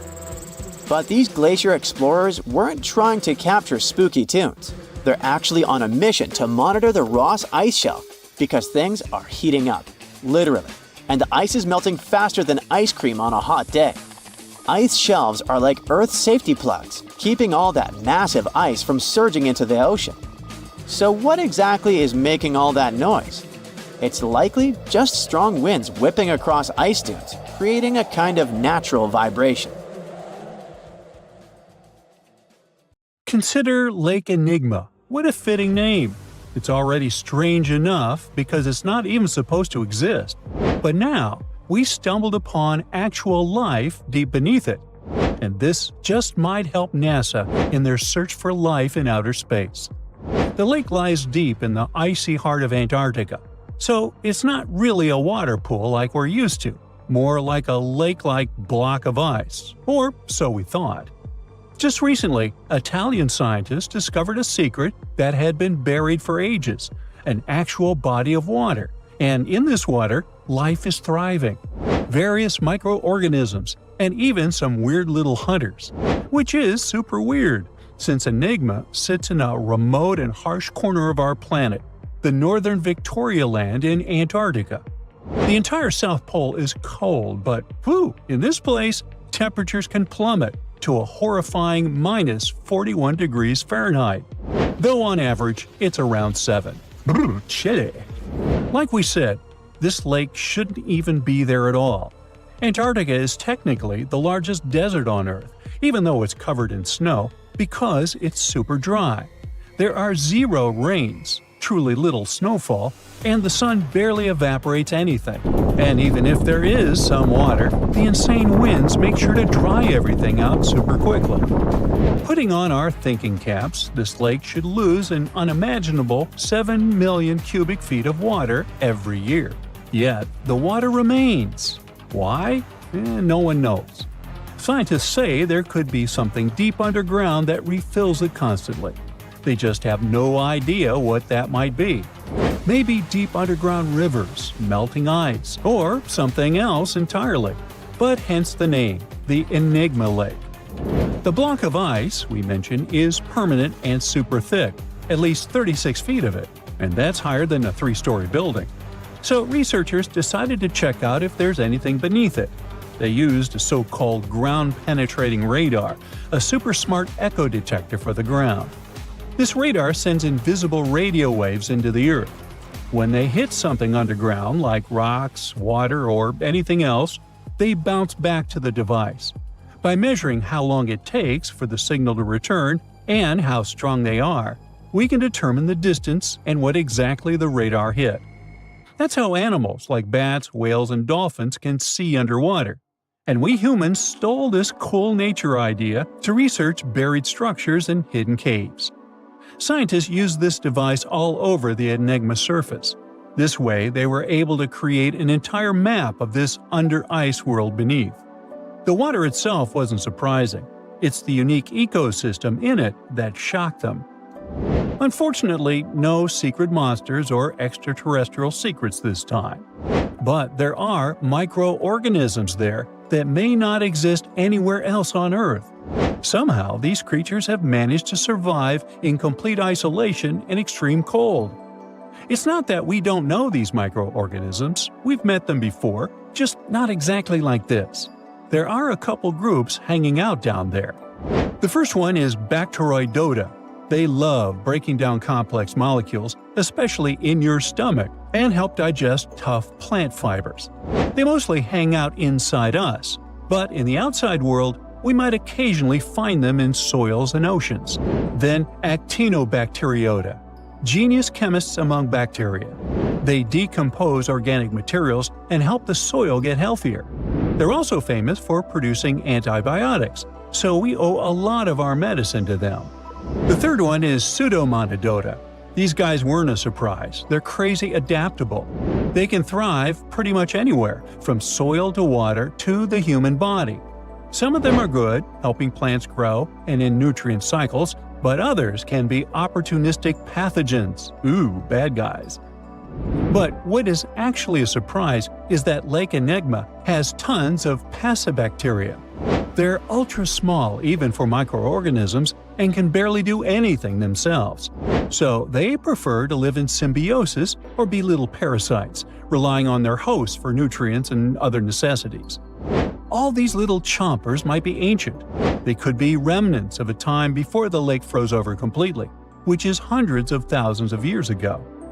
It's simply weird to encounter these bacteria in the Enigma Lake, especially the little parasites. Passibacteria usually love low-oxygen environments, but this lake is very oxygen-rich, not even mentioning an almost 40 feet of ice above. So all this means that even though we know who these guys are, this specific species might be new to us. They could have evolved with some unique adaptations and abilities using the lake's unusual chemistry. They probably rely on a super simple and delicate food web. Some of the microorganisms produce energy from light, well, whatever light gets down there, or the lake's chemicals. The symbiosis guys most likely survive by living on or inside their neighbors. Yep, these microscopic creatures hunt each other. Nope, things can't be peaceful even in a place like that. If we find out what their secret to survival is, we might learn more about chemistry, medicine, and even extraterrestrial life.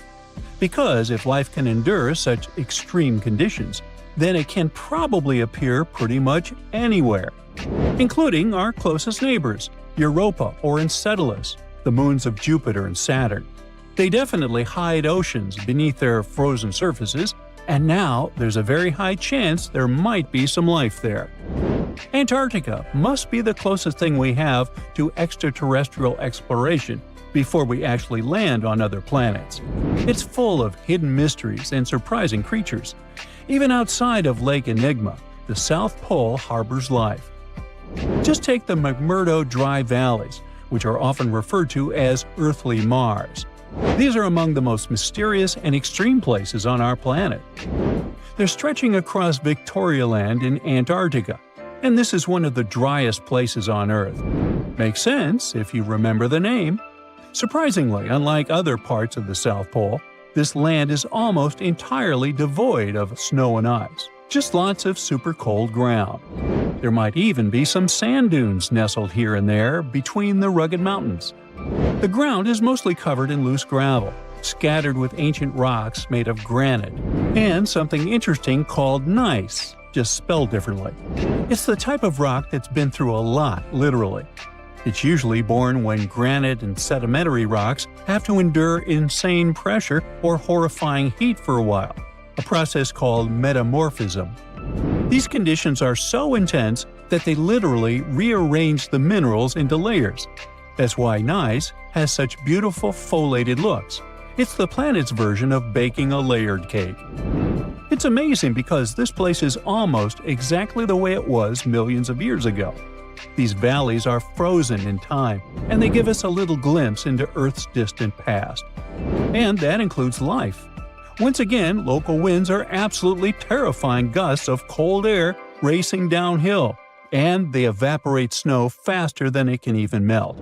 So, logically, you shouldn't find much water here, not even mentioning life.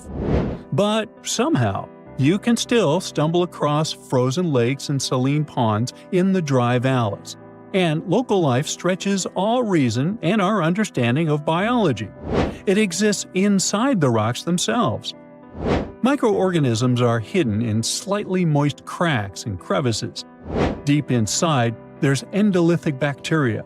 These guys are super chill. Instead of moving around like other microorganisms, they always stay put inside their little rocky homes. How do they survive? Through photosynthesis. Just like plants, they take teeny tiny parts of light that gets in crevices and acts like little solar panels, getting energy from the sun. Meanwhile, in another place, beneath the Taylor Glacier, there's bacteria that literally doesn't eat anything. Not comfort, not sunlight, not even oxygen. These guys rely on a diet of dusty rocks and sulfur to fuel their weird metabolisms. By breaking down sulfur and iron, they get energy to sustain themselves. This way, they easily survive in deep seas at sub-freezing temperatures, completely cut off from sunlight, oxygen, and the world itself. This place is fascinating for both its life and the lack of it. In some parts of the valleys, like University Valley, yes, that's what it's called, the permafrost is so harsh that no microbes were found at all. This might be one of the only places on Earth where life appears to be completely absent, a quite scary idea.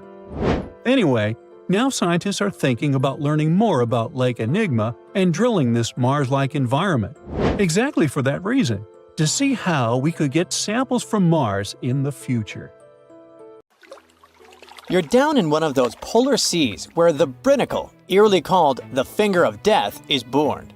It's a strange, almost otherworldly place, the deep ocean, where light barely reaches. Everything down there seems to have adapted to survive in darkness and intense cold. But even those truly hardy creatures aren't ready for what a Brinacle can do. When that briny, super-cooled water starts dripping down, a ghost story begins. The formation of these brinicles is a fascinating process, like an underwater science experiment happening in real time. We know that when seawater freezes, it doesn't freeze like freshwater. Because of all the salt in it, it has to push out impurities to form the pure ice that floats at the top. This means the salty water, or brine, ends up trapped in channels and pockets within the ice. When it sees the light of day for the first time, a brinacle resembles a pipe of ice reaching down from the underside of a layer of sea ice. At first, a brinacle is very fragile and its walls are thin. But the continuous flow of colder brine supports the growth of the brinacle. It also prevents it from melting. Otherwise, this process would be inevitable, caused by the brinicle's contact with less cold surrounding water. As the ice accumulates and the walls become thicker, the brinacle becomes more stable. Over time, the brine trapped inside gets squeezed out through tiny cracks, dripping down in this cold, heavy plume. Once that cold brine starts flowing downward, it begins freezing the seawater around it into a sheath of ice. That's why, instead of melting as it hits the water below, it forms this icy casing that protects it, helping it grow longer and stronger. The brinacle keeps moving forward inch by inch, and this crazy downward spiral is almost unstoppable. And when it touches down on the seafloor, that's when the trouble begins for anything living nearby. Imagine being one of those creatures on the seafloor, maybe a sea star or an unsuspecting urchin just trying to make it through the day. And all of a sudden, you see this icy tentacle nearing you. It isn't just some cold water coming down. It's basically a net of ice moving down and spreading out. There's no escape, no way to predict its coming, and no chance for survival. It's a slow-motion natural disaster in action. When a brinacle reaches the seafloor, it continues to accumulate ice while the surrounding water freezes over. The brine keeps traveling across the seafloor in a downslope direction. Once it reaches the lowest possible point, it stops and pools. But don't let the danger distract you from how beautiful brinicles are. Well, in their own creepy way. They look like something you'd see in a dream. Elegant, twisting ice tubes reaching down, perfectly symmetrical, and totally random. Filming a brinacle is no easy task because they're delicate when they first form. Just the motion from a nearby current or a sudden change in temperature can snap them off, ending the show before it really starts. So, scientists who managed to capture brinicles on film in 2011 actually got incredibly lucky. It was the first time the world got to see this icy finger descending and freezing everything it touched, and it changed our understanding of polar ecosystems. Brinicles can reach quite impressive sizes. Sometimes they can stretch for several feet. Their size depends on the conditions of the water and ice above. The slower the water movement and the colder the temperature, the bigger and stronger a brinacle can grow. But if the water's too deep or if there's too much movement in the current, the brinacle is likely to break apart. It needs just the right balance to survive long enough to touch down and freeze over the ocean floor. For creatures living on the seafloor, brinicles are like invisible booby traps, only instead of avoiding a net, they're avoiding an expanding ice cage. Starfish and sea urchins might not have big brains, but they have a basic survival instinct to crawl away from danger. Sadly, with brinicles, they're usually caught completely off guard. One second they're minding their own business, the next, an icy sheet is closing in around them, trapping them where they are and freezing them almost instantly. It's hard not to feel sympathy for these creatures, right? You watch footage of a brinacle in action and you see a starfish just stopping. One moment it's moving slowly along the sand, and then it's frozen in place, totally helpless. It's like watching a train wreck in slow-mo. Luckily, brinicles present danger only to smaller marine life forms like sea urchins and starfish. Bigger animals like seals or whales, or humans who happen to go diving in the ocean at the frigid poles, brinicles are totally harmless. At the same time, for scientists, this tough natural phenomenon offers a fascinating insight into how life adapts, or fails to adapt for that matter, in extreme environments. And it gets even better. A brinacle might just be the perfect setup for life to begin. Researchers are now looking at these super salty ice tubes as not just fatal traps, but potentially as sources of life. This theory isn't just science fiction, it's rooted in actual research. Here's how it goes. The brine channels in sea ice are full of tiny, confined spaces. Those are exactly the kind of places where chemicals can get trapped, concentrated, and start interacting in interesting ways. It's like setting up a mini-lab where the building blocks of life can come together and create something new. Scientists think this process of salt rejection in sea ice could have actually helped the first bits of life appear. Some researchers even think that this process might be happening right now on icy moons like Europa, Ganymede, or Enceladus, where there might have been frozen seas beneath thick ice layers. Just imagine it. Brinicles forming in other worlds of our solar system, laying down the foundations for extraterrestrial life, and all thanks to the same icy process that creates these fingers of death here on Earth. One way scientists describe brinicles is by comparing them to chemical gardens. Have you ever done one of those experiments where you mix metal salts into a solution and watch them produce plant-like structures? Well, you can observe a similar chemical process when a brinicle is in action. In the cold, saline-rich brine of a brinicle, certain reactions could kick off to create amino acids or other building blocks of life. It's wild to think that something so dangerous could have also helped shape our world, or could be creating other forms of life elsewhere. In both cases, whether on Earth or another planet, these icy chemical reactions might be the first step toward the formation of simple life forms. It's a kind of alchemy, where ice and salt water mix to create something more than the sum of their parts. This is one reason why scientists are so eager to study brinicles. Each one could hold a tiny clue about how life begins, survives, or fails under extreme conditions. Something as mesmerizing and weird, but at the same time simple as brinicles, hints at bigger questions. How did life start on Earth? What are the conditions needed for life to survive in extreme environments? Could icy structures like these exist in other parts of our solar system or beyond, creating similar conditions that might one day give rise to alien life? As much as they look like a silent threat reaching out from the ice, brinicles are also reminders of how beautifully complex and interconnected our world is. They may seem like simple fingers of ice, but they hold secrets that touch on everything from ecology to chemistry to the origins of life itself. So next time you hear about the ocean, remember that deep below in the darkest, coldest waters, something incredible and a little bit terrifying is happening right at this moment. We're in Siberia. It's so cold here that freezing gusts of wind are burning your face. All that white snow seems to be blinding you. This place resembles Antarctica because of the permafrost. Recently, a group of scientists researched one of the local rivers. With the help of a drilling rig, they extracted several samples of frozen soil. The scientists were shocked to find living creatures inside the ice. Later in the laboratory, they realized that the creatures were microscopic multi-celled organisms known as deloid rotifers. These creatures looked like little worms. Scientists knew that these worms could live in frozen conditions for up to 10 years. But the age of the rotifers found in the ice was about 24,000 years. And after defrosting, they began to reproduce, as if they had been sleeping for several hours, not thousands of years. Further analysis showed that these organisms could stay frozen for hundreds of thousands of years.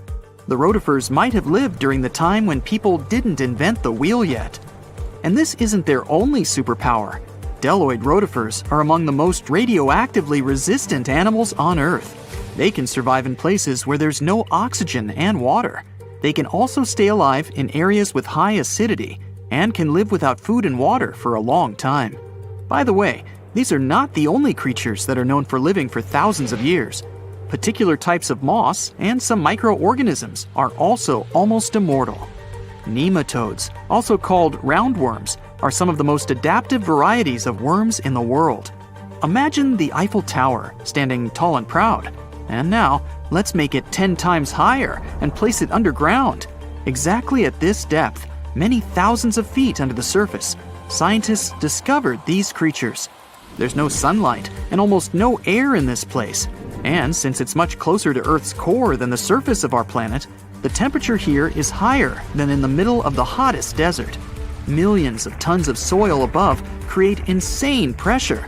But all this couldn't prevent life from developing here. When roundworms run out of air, food, or when the temperature becomes too high, they get into a unique state of stasis, or deep hibernation. In this mode, the worm's metabolism slows down, and almost all the processes in their bodies stop. The creatures can sleep for a very long time and only wake up when the environment becomes more livable. By the way, you don't have to go so deep underground to find these creatures. Nematodes are found all over the world. They can live in hot springs, deserts, high in the mountains, among the harsh ices of Antarctica, or inside animals and humans. Our next invulnerable creatures are tardigrades, also known as water bears. These are microscopic, 8-legged invertebrates closely related to arthropods. It's impossible to see them with the unaided eye. But a conventional microscope will allow you to see tardigrades in detail. They look like minuscule bears. They're called water bears because they need a thin layer of water around their bodies at all times. It's necessary to prevent dehydration. Tardigrades have been found in all kinds of environments, from ocean depths to sand dunes. They're incredibly robust thanks to their unique organism structure. Yeah, they look soft, but their body is covered with a tough cuticle. This coating resembles the exoskeletons of grasshoppers, mantises, and many other insects. Water bears shed their old layer of the cuticle when they need to grow. Each of their 8 legs has 4 to 6 claws, which helps them cling to any surface. The bears can survive at a temperature that's almost 3 times as cold as the temperature in the ice of Antarctica. Heat doesn't harm them either. They have been proved to survive at the temperature that makes water boil. Also, water bears are not afraid of radiation and high pressure. In the depths of the ocean, pressure can destroy alloys of the strongest metals, but these creatures can withstand pressures 6 times greater. But the coolest thing is that they can live in the vacuum of space. Our planet has a magnetic field. This is a shield that protects us from solar radiation. Tardigrades don't need this protection. They can go into near-Earth orbit and come back unharmed, all thanks to a protein protecting their DNA from ionizing radiation. Like other immortal organisms, water bears can fall into a state of cryptobiosis. Tardigrades pull their head and legs inside their bodies and fall asleep. If the surrounding conditions suggest freezing, drying out, or experiencing a lack of oxygen, they will remain in this barrel form until the situation improves. So those are microscopic organisms and microbes that can only be seen through a microscope. But how about something bigger? Meet ironclad beetles. They live in the southwestern US and Mexico. These insects can not survive high temperatures, live without oxygen, or in conditions of increased radiation. But their shells are so tough that they can only be pierced with a drill or hammer. Their durable exoskeletons are made of a special substance, chitin. It can also be found in the armor of crabs or shrimp. And still, the chitin of the ironclad beetle is so durable that it allows this creature to withstand the impact of a car moving at high speed. In times of danger, they can hide their whiskers and strong legs in special recesses in their shell. Other animals can't bite through the armor, so they spit the beetle out and leave to look for lunch somewhere else.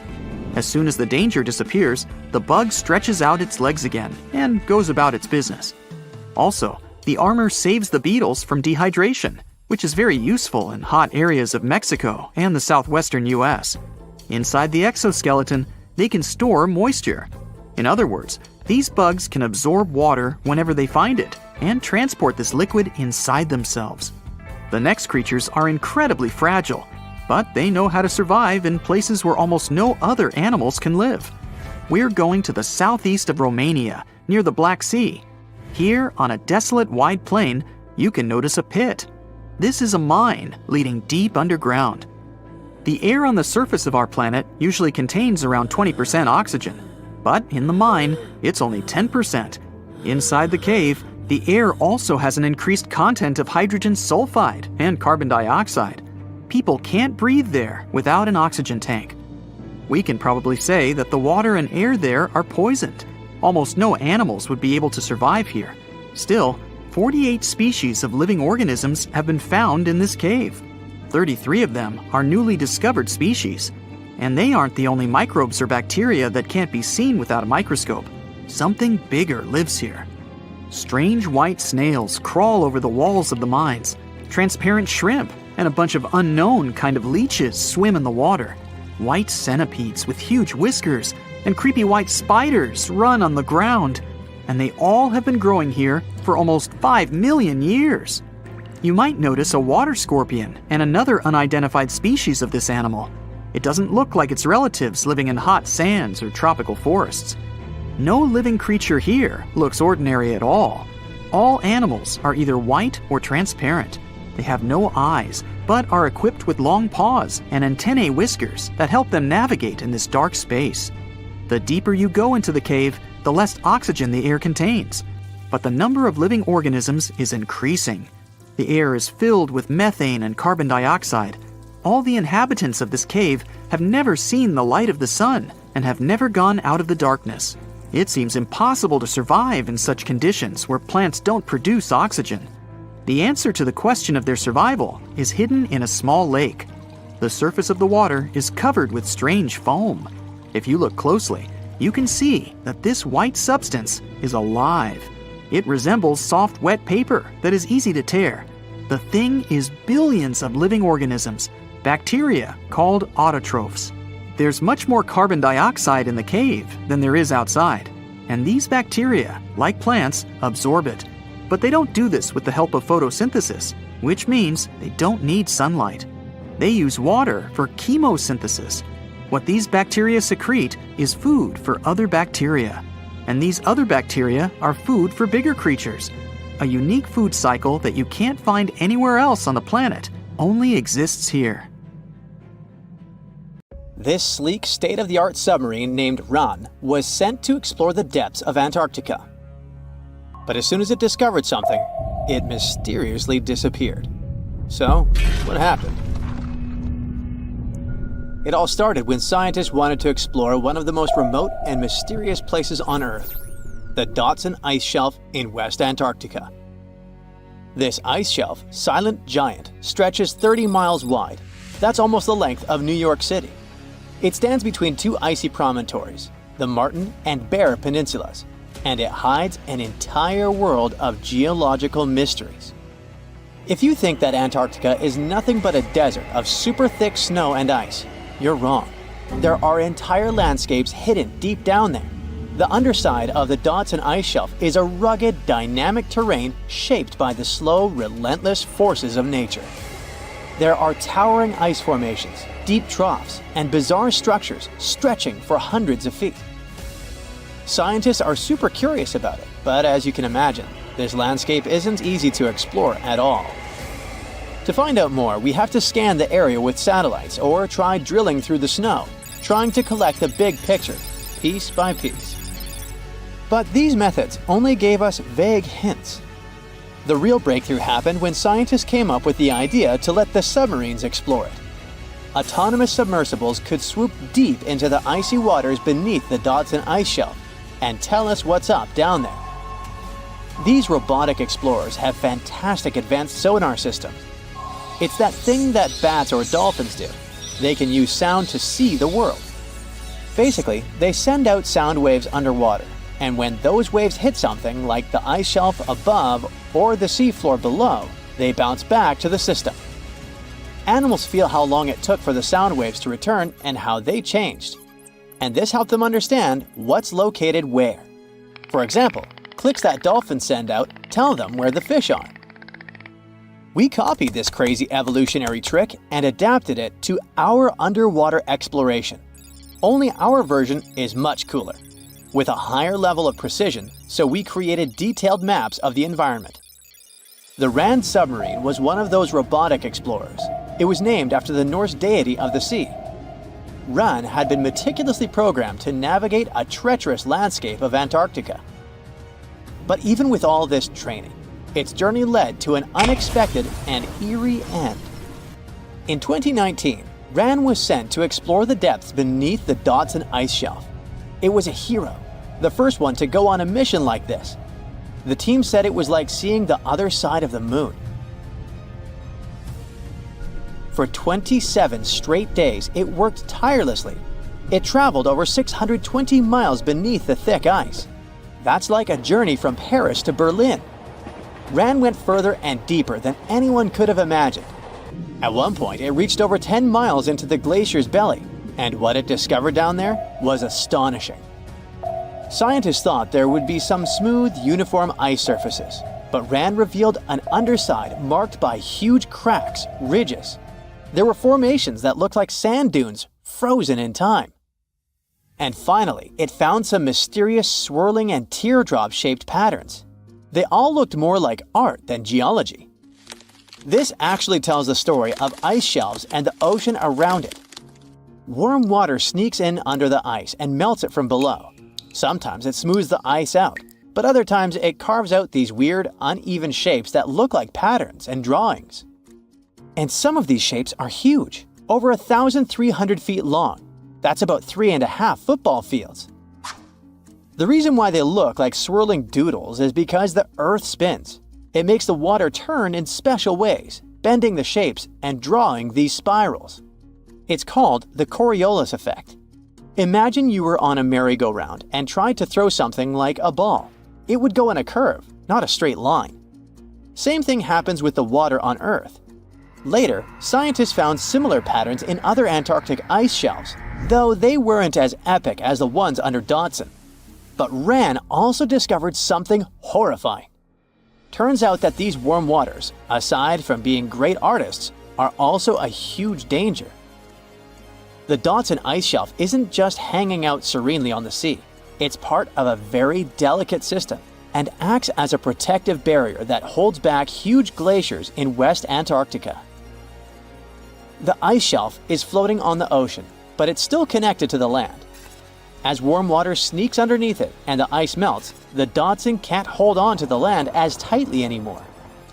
The protective barrier starts to weaken, and this lets the glaciers behind it move faster into the ocean.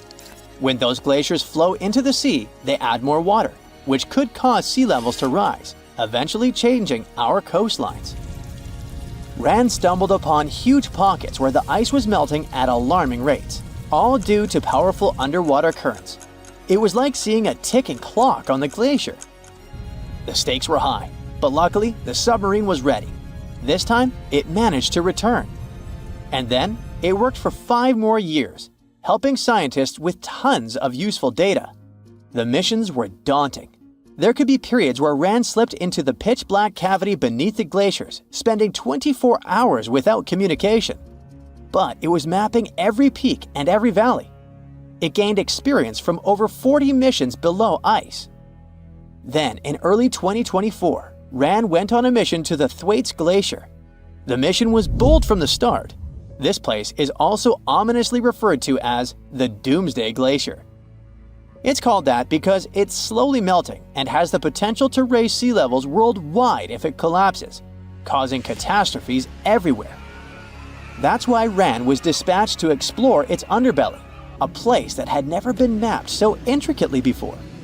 The idea was to uncover the glacier's secrets, study how rapidly it was melting, and why. This was RAN's second time exploring Thwaites. During the previous visit, it became the first sub to ever map the glacier's underside. RAN was exploring the depths from 650 feet to 1,650 feet. It sent a lot of data about how the Doomsday Glacier was slowly melting due to warm ocean currents. But while venturing into these icy depths, something went wrong. Out of nowhere, RAN vanished. Without warning, without a trace. One moment it was sending back crucial data, and the next, it had slipped into the abyss. No distress signals, no final transmission, and it didn't return to the point it was supposed to. People sent extensive searches, helicopters soared overhead, drones buzzed through the frozen skies, but no sign of the submersible emerged from the glacier's grasp. After a while, RAN's batteries would certainly run away. So at this point, it had definitely been swallowed by the abyss beneath 1,500 feet of ice. That was a huge and sad loss for the scientific team. The scientists at the University of Gothenburg are now looking to replace RAN, and continue their important research under thwaites. To this day, scientists have no idea what happened to it. Some say it may have been trapped in the ice. Others believe it was pulled away by an unseen current. It also might have collided with something unexpected. Whatever the truth is, its disappearance has left scientists stunned, and it looks like the ice shelf will hold on to its secrets a little longer. At least we gained a treasure trove of knowledge from Rand's journey. Scientists keep exploring Antarctica, looking for history that hides under the snow. For example, they discovered that around 90 million years ago, a lush temperate rainforest thrived near the South Pole. They revealed an ancient world far warmer than they ever imagined. Deep in Antarctica, they unearthed fossilized roots, pollen, and spores preserved in the soil. All this shows that there was a swampy rainforest that flourished despite months of polar darkness. All these discoveries changed our understanding of Earth's climate, both in the past and the future.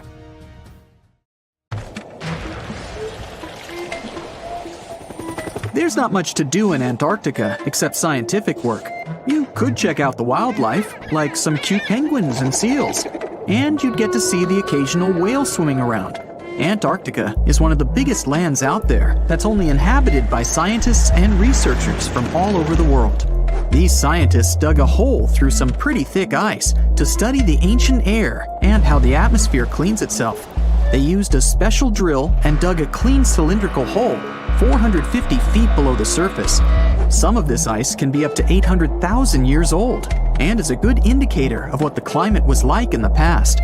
It's like checking out tree rings to determine how old a certain tree is, except it's more complicated than that. After the effortless digging, they decided to drop some ice to the bottom of the hole to see what would happen next.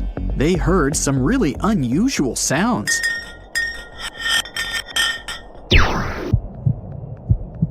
It felt like being on a spaceship traveling through a bunch of obstacles with many rocks smashing into each other.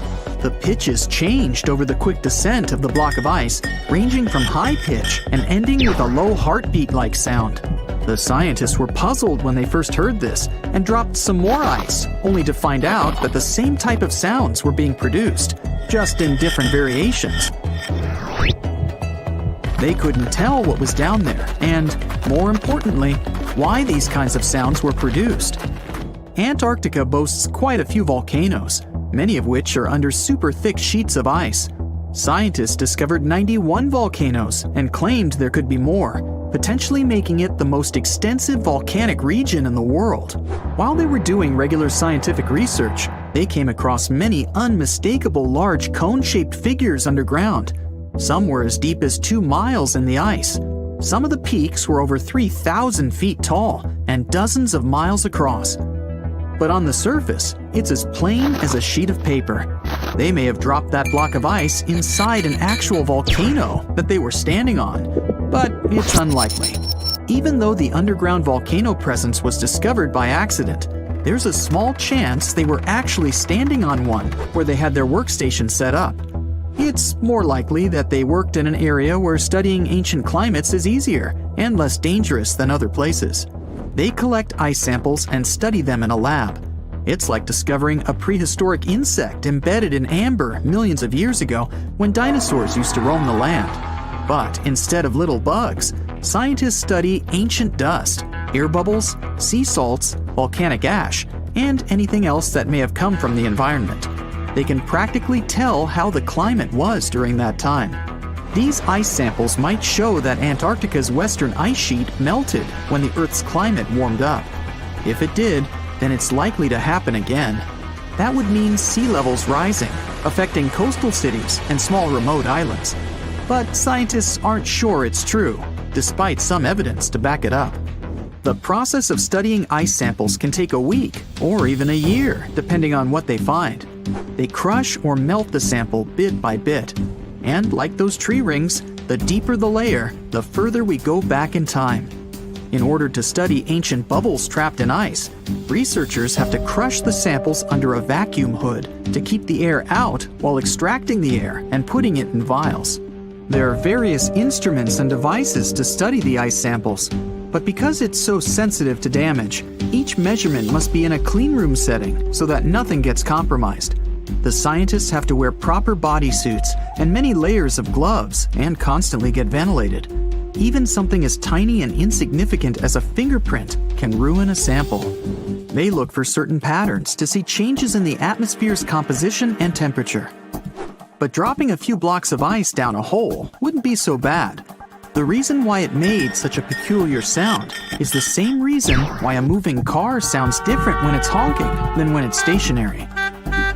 The scientific word for it is the Doppler effect. It's an obvious change in the frequency of a wave with respect to an observer who is moving relative to the wave source. The effect doesn't mean the frequency of the sound changes, it just shifts. And this can be said about other types of waves, like water and light. But sound waves are the most popular ones when it comes to the Doppler effect. So, when the scientists dropped the ice block down the bottom of the hole, the sound waves traveled back up and bounced around the narrow tube where they drilled. That's why they got the pew pew sound. Let's not forget that this ice block traveled 450 feet beneath us.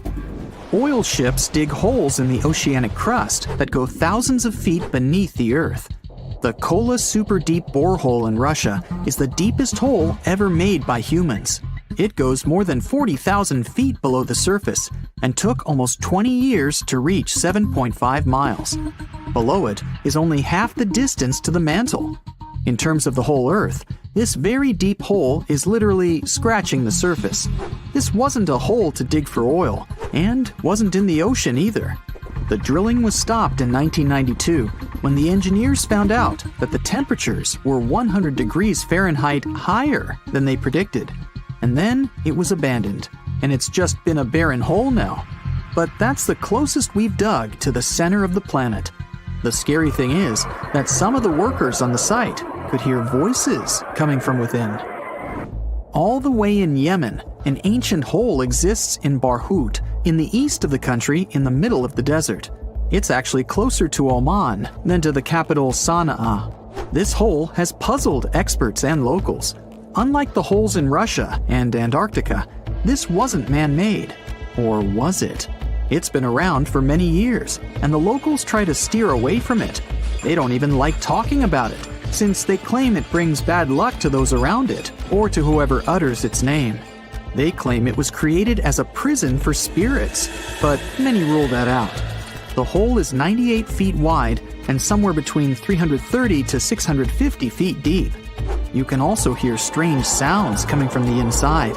But according to some scientists, the well has little to no ventilation and barely has any oxygen down there. So it's unlikely that anyone or anything lives down there. The Challenger Deep in the Mariana Trench caught some low-pitched grumble sounds in March of 2016. Some of these grumbles were followed by screeches. They caught these sounds in a span of weeks, using a titanium-encased microphone so that the immense pressure of the lowest point on Earth wouldn't crush it. They had to lower it slowly as well, since it's 1,000 times the atmospheric pressure at sea level. For 23 whole days, the microphone recorded typical sounds of whales passing by and boats sailing across from above, and even rumbles of nearby earthquakes, but they still couldn't determine what caused those initial sounds. The researchers couldn't understand if the noise from the bottom of the Mariana Trench was caused by humans or was natural. They also wanted to know if these sounds affected marine life, like dolphins and whales that rely on echolocation. They still can't figure it out. But scientists estimate that the ocean is about 10 times noisier than it was 50 years ago. With technological developments in shipping, submarines, and underwater construction, the ocean will only get louder with time. Northern lights come with sounds, which nobody talks about. They're usually audible when the auroras are at their most powerful presence. Scientists were always puzzled as to what caused the faint popping and crackling, even though they were very far above us. They used some special microphones and found out that the sounds came just 230 feet above us, which is pretty low. They're caused by electrical charges gaining power in a specific region of the auroras. The electrical charges are disturbed by magnetic storms that fire up the northern lights. As a result, some tiny sparks are released into the atmosphere, causing the faint crackling and popping noise. They say it's safer to get someone on the International Space Station than to evacuate someone from Antarctica in the winter in case of an emergency. So if you're wondering what it's like to be an astronaut but aren't ready to leave the Earth, consider the career of an Antarctica explorer. The desert conditions around the South Pole are much like those on Mars. The lowest temperature ever recorded here was almost minus 129 degrees Fahrenheit. You can find more meteorites here than anywhere else on Earth. Plus, there isn't any sunlight here for 6 months every year, just like in space all the time. So, NASA scientists use this land to test their space robots, to design the best astronaut meal plans, and to know what it would feel like to fly to another planet in complete isolation. The first people came here to stay on purpose for the whole winter in 1899. All 10 of them lived in a small cabin made of pine wood that was only about the size of 2 bedrooms. The windows were boarded up, and the roof was covered in sealskins. Heavy coal held it down to stop the wind from blowing it away. Even though it was tough, all the men survived except for one. More than 100 years later, the little hut is still standing and is the oldest building in Antarctica. Today, Antarctica has over 40 research stations that are open all year, and about 60 more that are used only during the warmer months. In the summer, up to 5,000 people live here doing their research. The places where they stay are much more comfortable than they used to be. No need for sealskins anymore. Belgium's futuristic Princess Elizabeth Station stays warm using sunlight and heat from people and electrical appliances. It's covered in shiny metal and built on strong rocks, with walls that are more than 1.5 feet thick. These walls have 9 layers of different materials like wool, paper, and wood. The temperature inside stays at a comfy 68 degrees, even when it's freezing at minus 58 outside. The eco-friendly station uses wind turbines and solar panels for power, and it makes more energy than it really needs. Brazil's Comandante Ferraz station is divided into 3 levels, kinda like a themed hotel. The top part is 30 feet tall and has bedrooms, restaurants, and other facilities to live comfortably. The middle part, which is almost 20 feet tall, is used for science experiments and maintenance. The lowest part, about 8 feet high, is where they store things and park vehicles. It also has video conference rooms, libraries, and living rooms.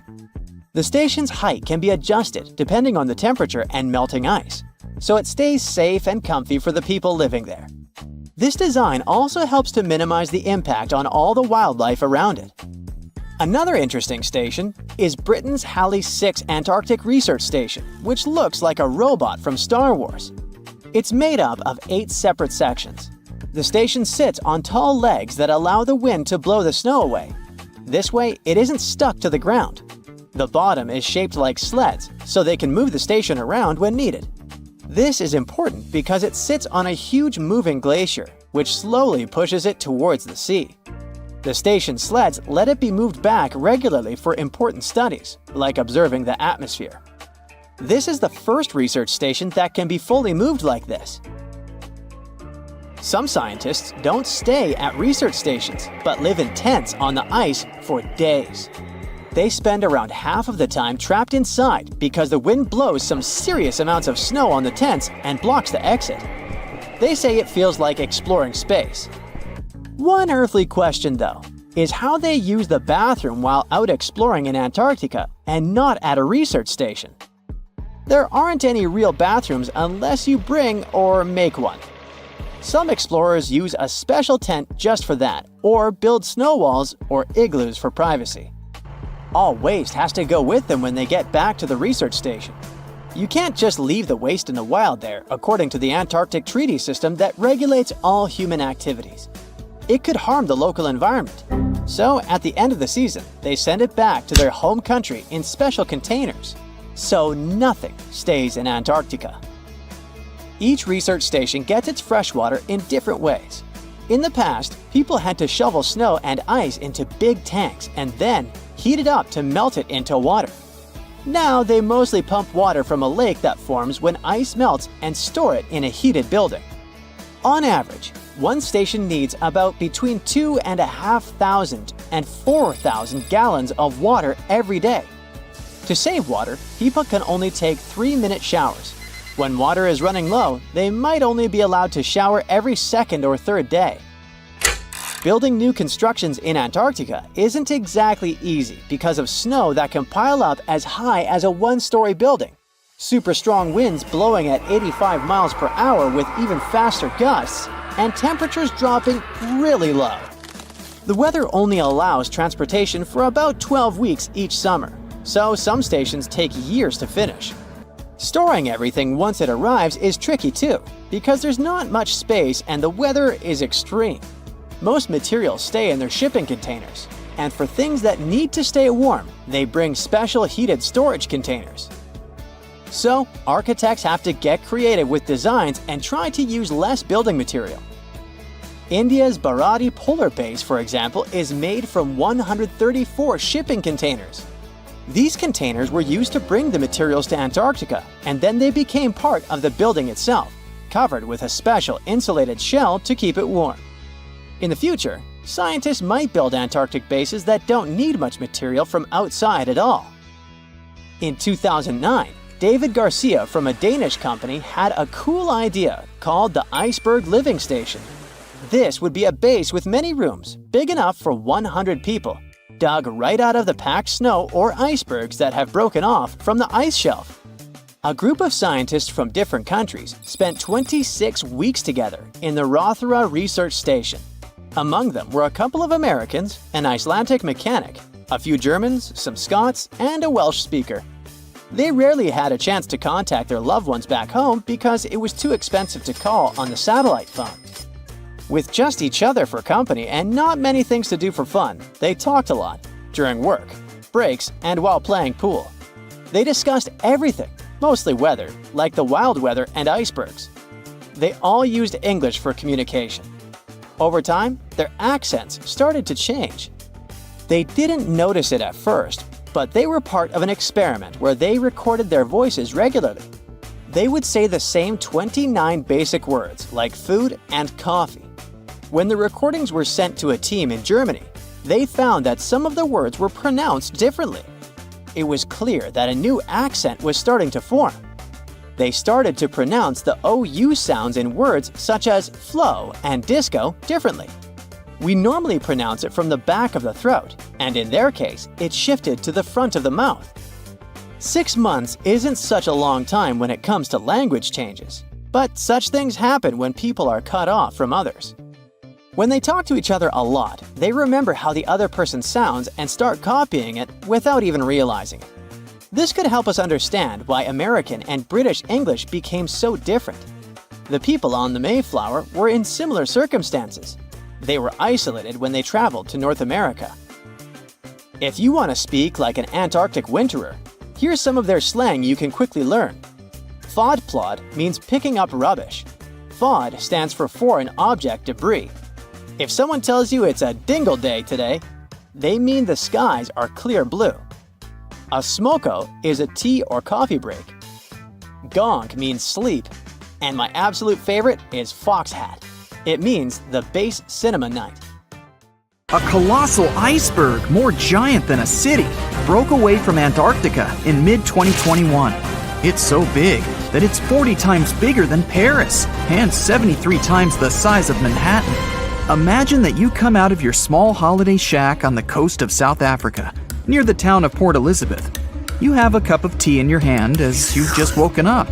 You stand near the edge of your lookout, the vast Indian Ocean before you. Something catches your eye. To the right, there is something so monumental, you can't comprehend it. It's a giant slab of ice, 300 feet high, and stretching away many miles, as far as the eye can see. It rolls slowly, but relentlessly on, heading out into the deep sea. If it goes far enough, it could reach the western coast of Australia. Playing in front of it are a pod of dolphins, like they sometimes do off the bow of a ship. Yet they're just specks compared to the mammoth size. You're so shocked that you drop your cup. Your eyes are as big as saucers. It's like something out of a science fiction movie. Are you dreaming? Are you seeing things? Nope. It's A76. It's real, and it's currently on the move. What could happen to it is anyone's guess. Well, scientists have a few theories, but let's get a grasp of its size first. The iceberg is 110 miles long and 16 miles wide. It's basically the shape of a gigantic finger.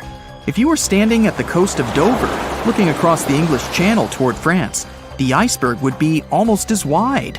The channel is 21 miles across at its narrowest. That means approximately 2/3 of that distance would be filled with the iceberg. That's if it were drifting finger pointing down, so to speak. If it were facing the other way, it could still enter the English Channel, but as it got closer to the narrowest points, it would smash into the coasts of both England and France. It would go up over land. It would slide over the green fields of England, the white ice bold against the rich green. It would cruise past the vineyards of France. It was temporarily lowering the temperature of everything around it. Those grapes would be like jelly crystals. It would skim right over highways, cars stopping to observe this colossal thing like a visitor from another galaxy. You could pluck chunks off it for your drink as it sailed past. Failing that, you could scale it and go ice climbing, right on the outskirts of London. It would certainly be handy in the summer. But let's get back to what actually happened, and what scientists think will happen to it. As of the beginning of 2022, A76 is the world's most giant floating iceberg. It was calved from the Filchner-Ronne ice shelf in Antarctica in the middle of May 2021. Ice calving, also known as glacier calving, is the breaking up of ice chunks from the edge of a glacier. It then pulls away from the ice mass into a separate entity. If you were nearby, you would hear a lot of cracking and a massive booming sound. Blocks of ice up to 200 feet would break free and crash into the water. It would cause huge waves. Not even adventurous surfers would want to tackle those breakers. Ice calving is a natural event. The area where A76 broke off has seen little change in recent decades. There have been even larger chunks of ice than A76, but this one is currently the largest in the world. Scientists at the British Antarctic Survey spotted it. There are satellite images of it breaking free, as captured by the European Space Agency's Sentinel-1A satellite. The size at the calving was an estimated 1,670 square miles. Right now, it's in the Weddell Sea around Antarctica. The Weddell Sea is part of the Southern Ocean. It was named after the Scottish sailor James Weddell, who entered the area in 1823. Scientists have deemed the Weddell Sea to have the clearest water of any sea. Imagine peering down into its depths from a boat. What a fantastic view it must be. The area is full of whales and seals. As you look down, you may see killer whales, humpback whales, minke whales, leopard seals, and crab-eater seals. And if you look towards land, you'll likely see a colony of Adelie penguins. They're the dominant penguin species in this area because they adapt to the harsh environment. In fact, this is the only location in the world they live. What an incredible array of wildlife to observe, all from the comfort of the ship's deck, while you drink another cup of hot tea. It gets pretty cold in these parts. To get an idea of what could happen to A76, scientists refer to other data, such as the even more enormous iceberg called A68. It was calved from the ice shelf known as Larsen C off Antarctica in 2017. While it may be exciting, though a little daunting, to think of it also sailing up the English Channel, A68 floated out to warmer seas and, by early 2021, had all but dissipated. That was a relatively quick demise. Some icebergs have been observed floating around for up to 18 years. Suppose they remain in the relatively cold waters. It all depends on where A76 decides to go. Satellites have helped scientists keep track of these monstrous movements, whereas they would go unnoticed in the past. That's how they know that by day 148, this iceberg had split into 3 fragments, imaginatively titled A76A, A76B, and A76C. The numbers might be boring, but they're based on the Antarctic quadrant in which they were first sighted. If these enormous chunks do break up entirely, it will not add to rising sea levels because it was already part of the floating ice shelf. Imagine these ice chunks in your glass. They already take up a certain amount of space. They will simply change form into water. Icebergs like this one are different from glaciers or ice sheets found on land. Those are the things that help to raise sea levels when they break off and melt. For example, if the whole of Antarctica's ice sheet were to melt, it could raise sea levels by nearly 190 feet. If you think A76 is enormous, and it clearly is, there was another that makes it look small in comparison. On record, the largest iceberg was sighted in November of 1956, 150 miles west of Scott Island in the South Pacific Ocean. Ironically, it was seen by a ship known as the USS Glacier. It was sized over 12,000 square miles. This iceberg was larger than the country of Belgium. What may happen to the chunks of A76 will depend on a few factors. Ocean currents can make a significant impact, and wind direction and speed can too. They may move closer to coastlines, where they can freeze into pack ice. They can also drift into shallow waters and hit the seabed, called seabed gouging. The deepest part of the iceberg can act like the keel of a boat.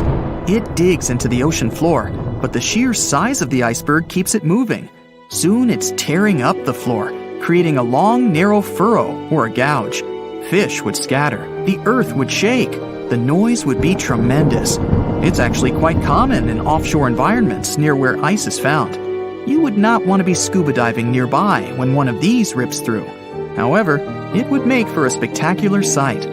Generally, icebergs deteriorate through melting and fracturing, which, as you can imagine, changes the mass and the surface area. Combined with wind and ocean currents, it can make iceberg modeling difficult. As for A76, we'll just have to wait and see. Before we go, let's return to our imaginary voyage down the English Channel. The island of ice, 73 times the size of Manhattan, with its gigantic frosty finger pointed down toward the Celtic Sea, rolling steadily onwards, unable to be stopped. Hundreds of thousands of people have flocked to the coasts of both England and France to watch this extraordinary spectacle as it cruises by. On top of the ice, there are thousands of penguins playing happily. They almost look to be waving back to the abundance of sightseers who cheer them on their way, the children jumping with joy at the most spectacular sight they've ever witnessed. Hey, want to take a wild trip back in time to the Jurassic or Cambrian era? Trust me, it's going to be a wild ride, but surviving in those ancient environments would require some serious skills. At the start of the Cambrian era, the air would be as thin as at the base camp of Mount Everest, but the climate was actually pretty chill and consistent back then. However, there was one teeny tiny problem: no land plants or animals to feast on. So forget about firing up the grill for a juicy steak. Instead, you'd have to come up with creative ways to catch trilobites and other funky-looking shellfish. Good luck finding a spear without any wood or a fishing net without any plant fibers. And get ready to eat them raw, unless you can figure out how to extract oil from these creatures or burn dry seaweed. But wait, if you're looking for a more comfortable existence, you gotta travel to 100 million years ago, to the Silurian period. Here, things start to get a bit easier. The air is still thin, but there's a bit more oxygen to go around. Plus, the climate is warmer and cozier. Simple land plants have finally made their debut. Not only that, but the first bony fish also show up on the scene, so you might actually find something more palatable to munch on. Just watch out for those prehistoric millipedes and spider-like creatures that share the land with you. They might not be the best dinner companions. Yeah, it all sounds fun and feasible, but let's talk a bit more about this crazy idea of instant transportation. If you magically appeared in a different time, the first thing you'd have to worry about is the amount of oxygen in the air.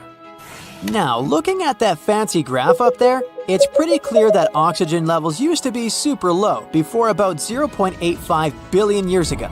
Like, we're talking just a few % of the atmosphere. And there wasn't even any O2 in the air until this event called the Great Oxygenation happened about 2.3 billion years ago. So if you ended up back then, surviving would totally depend on how fit you are. If the oxygen concentration was less than 10%, you'd probably pass out, but not pass away. If it was just above 10%, you might be able to function, but you wouldn't exactly be living your best life. Based on oxygen alone, It seems like you could survive if you showed up around 0.75 billion years ago, give or take a few million years. Now let's talk about the cool stuff on land. The first land plants didn't show up until around 450 million years ago during the Ordovician period.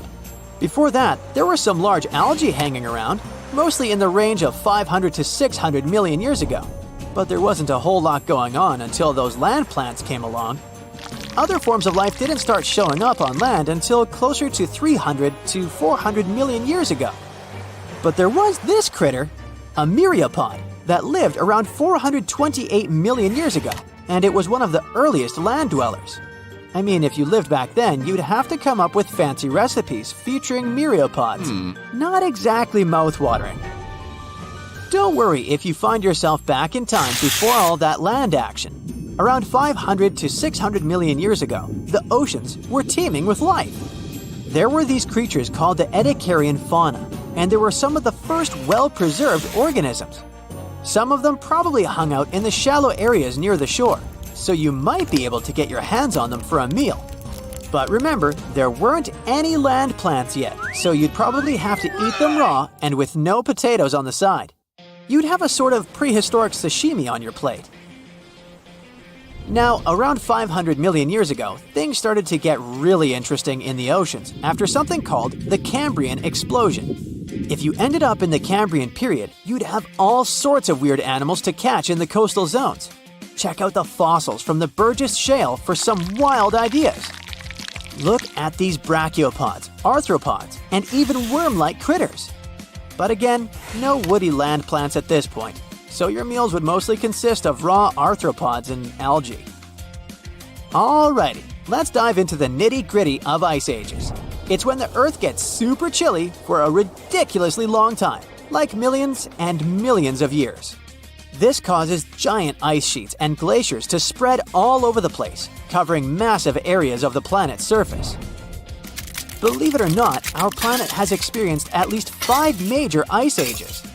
The very first one happened about 2 billion years ago and lasted for 300 million years. The most recent ice age kicked off at around 2.6 million years ago, and we're technically still in it. So, we're in the middle of an ice age, but we're not currently living in an icy wonderland.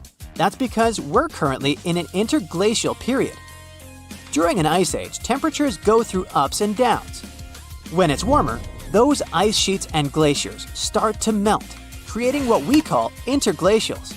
And when it gets colder, they expand again, which we call glacials.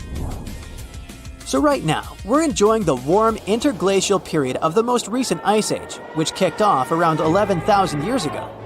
When people mention the Ice Age, they're usually talking about the last glacial period that started around 115,000 years ago and ended roughly 11,000 years ago when our current interglacial period began.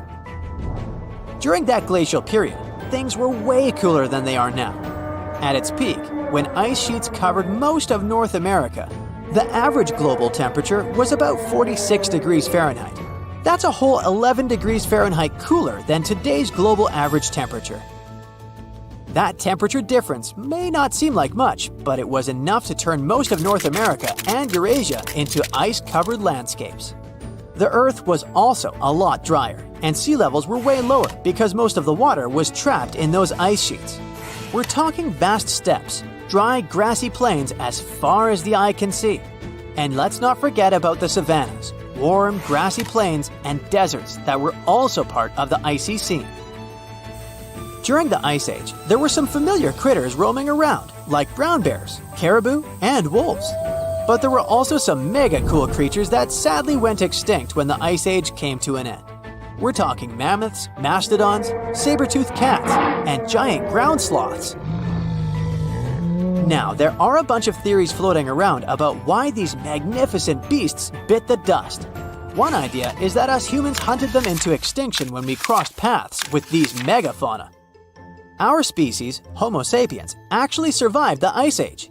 We've been kicking it on this planet for around 300,000 years now, starting out in Africa and then spreading our awesomeness all over the globe. Some of our ancestors stayed put in Africa and didn't experience the full icy effects. Others ventured into different parts of the world, even braving the freezing cold of Europe's glacial environments. But we weren't the only ones out there. At the beginning of the Ice Age, there were other hominids, our closer relatives, scattered across Eurasia. We had the Neanderthals chilling in Europe, and the mysterious Denisovans hanging out in Asia. Sadly, both of these groups seems to have vanished before the Ice Age wrapped up. Now, there are countless theories about how our species managed to survive the Ice Age while our hominin buddies didn't make it. Some believe it's because we're ridiculously adaptable and used our social skills, communication, and nifty tools to our advantage. And get this, humans didn't just hunker down during the Ice Age. Nope, we explored new territories and made ourselves at home. For the longest time, folks thought humans didn't set foot in North America until after the ice sheets started melting. Fossilized footprints discovered at White Sands National Park in New Mexico prove that humans have been rocking it in North America for at least 23,000 years, right around the peak of the last ice age. Hey, look at this rock. At first sight, it looks like a regular boring rock, the likes of which you can see when walking along the beach. Its color doesn't stand out, and its weight is pretty regular, around 4 pounds. But everything changes when you learn that this rock was born on Mars, traveled all the way to Earth, and ended up in Antarctica. Now the story sounds much more fascinating. So let's find out the details. Researcher Roberta Score, who worked on the ANSMET project, which stands for Antarctic Search for Meteorites of the Denver Antarctic Program, found this meteorite in 1984.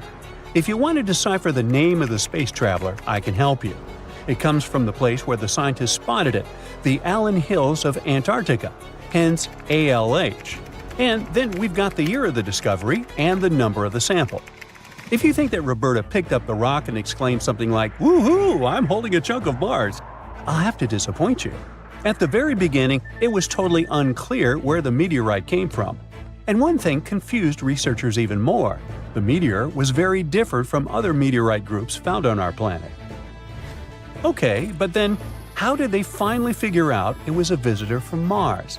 All thanks to traces of gas similar to those that make up the atmosphere of the red planet. We learned about its composition thanks to the brave Viking lander that carried out the necessary analysis in situ in 1976. Anyway, back to our rocky discovery. It's actually very special, and not only because the rock arrived from far, far away. Among those several thousand meteorites found on Earth, just around 100 have likely come from Mars. And even so, our guy is different from them and seems to be part of a separate group. So let's go into the past and follow the life story of this cosmic traveler. It most likely formed around 4 billion years ago on its home red planet. One day, which wasn't very different from others, turned out to be life-changing for this peaceful rock. A meteorite impact catapulted into space, and it started its own journey as a small asteroid. At that time, it was way larger than at the moment of discovery on Earth. At one point, ALH got close to Earth and, who knows, probably decided to explore something. That's how, 13,000 years ago, it ended its space journey by colliding with our planet. At the moment, this Martian fragment is the oldest we've got. But at first, it wasn't all that popular. Only in 1996 did it become way more famous after a groundbreaking discovery. You see, some NASA researchers started wondering, well, the fragment is obviously very old, but then, could it have recorded any traces of life that could have been thriving on Mars at the time ALH formed on the red planet? And guess what? Those scientists turned out to be right. They detected traces of very fine magnetite particles. Those were completely similar in structure and chemical composition to the particles we have on Earth. They're called magnetofossils, and magnetotactic bacteria produce them. So it might mean that, at one point, there were some forms of life on Mars.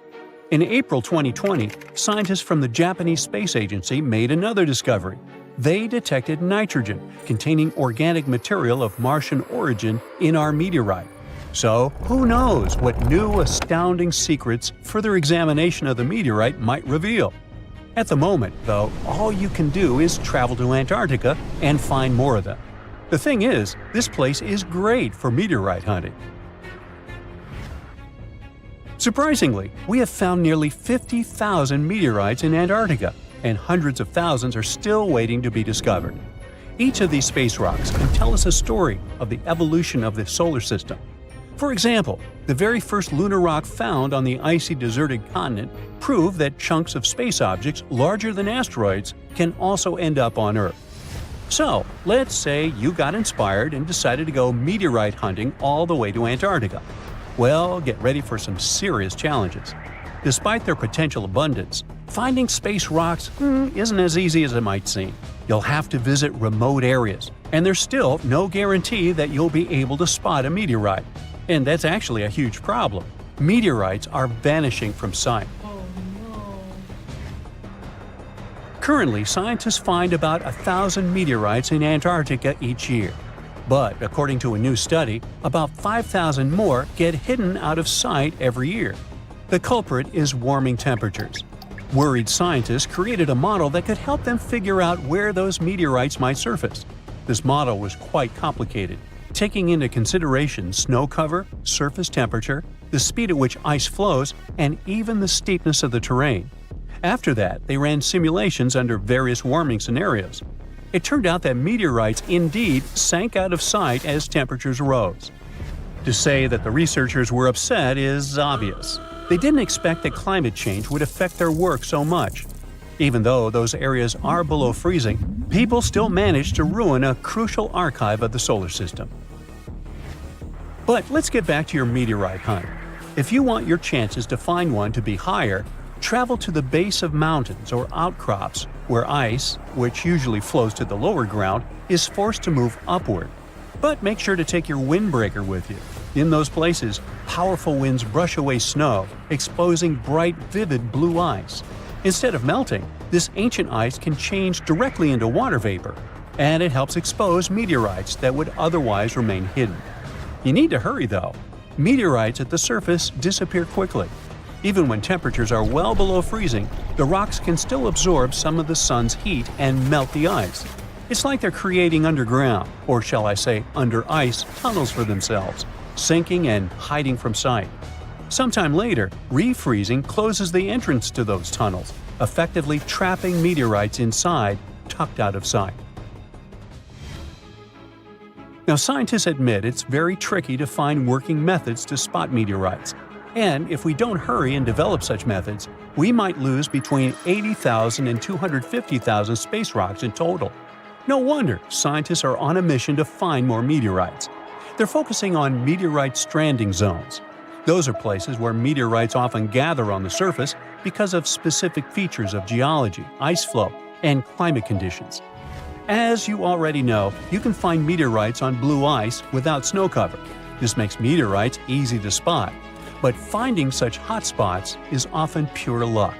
Or you gotta sit day and night, scouring maps and satellite images in attempts to spot blue ice zones near research stations. Let me introduce Veronika Tolinov, a glaciologist, and her team. They've taken things to the next level by developing a smart Antarctic-wide map. To do it, they've used machine learning and satellite data from NASA, the Canadian Space Agency, and others. This map highlights areas where meteorites might be hiding based on past finds and all kinds of climate and ice data. Apparently, the best places to find meteorites are along the edges of the continent and near mountains with blue ice. Unfortunately, it's not just the blue ice that matters. The temperature and speed of the ice flow are also super important. For example, if the ice flows too quickly, meteorites get swept away before they can accumulate. So, if you want to find a meteorite, you have to wait for very precise conditions. The surface temperature has to stay below 16 degrees Fahrenheit almost all the time. Otherwise, meteorites sink. You can start with the Allen Hills region. Yup, that's where our ALH friend was discovered. This area is kind of a meteorite gold mine with more than 1,000 finds. But there are even more promising places, like the Fimbulheimen Mountains, and no one has searched there yet. You might be the first. In any case, with this new map, researchers developed a where-to-go index that ranks the best meteorite hunting spots, making future field trips much more targeted. And with plenty of blue ice regions still unexplored, there are tons of meteorites just waiting to be found. So, what are you waiting for? A beam of electric light pierces the darkness over the calm waters of the Atlantic Ocean. The Titanic is quietly making its way through the waves, its passengers asleep, when suddenly a monstrous white shape is caught in the light beam. The fateful iceberg is about to rend the side of the legendary ship.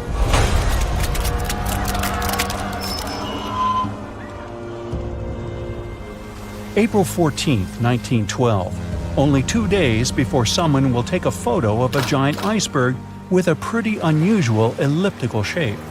It turns out that this iceberg most likely formed out of snow that fell 100,000 years ago. Researchers used computer modeling to figure out its origin. They used data from 1912 and added some new information about winds and ocean currents. They concluded that the iceberg was probably a part of a small cluster of glaciers in southwest Greenland. These days, it's possible to calculate the routes of such icebergs in any given year in the past. So the infamous chunk of ice was on its way from Greenland to an area further south from Cornwall. If the ship had passed through that region only 2 days later, the iceberg would have moved far away from the point where they met. At first, the weight of the most well-known iceberg in the world was 75 million tons. With time, it started to slowly melt away. And when it sank the Titanic, its weight was only 1.5 million tons. By the time of the collision, it had probably been melting for months, but it was still a true monster. When the Titanic sank, the iceberg was 400 feet long, and more than 100 feet of its surface was above the water. Some people believe it was a supermoon that caused the Titanic to sink. That night, there was a rare lunar event. It hadn't happened for 1,400 years. In normal conditions, the iceberg wouldn't have traveled so far south without melting and losing the largest part of its mass. But the supermoon could have been the reason for an unusually high tide that pulled the iceberg away from the glacier way faster than usual. There's a specific type of bacteria that slowly consumes the remains of the Titanic. Salt corrosion, ocean currents, freezing temperatures, plus this rust-eating microorganism might consume the entire wreckage.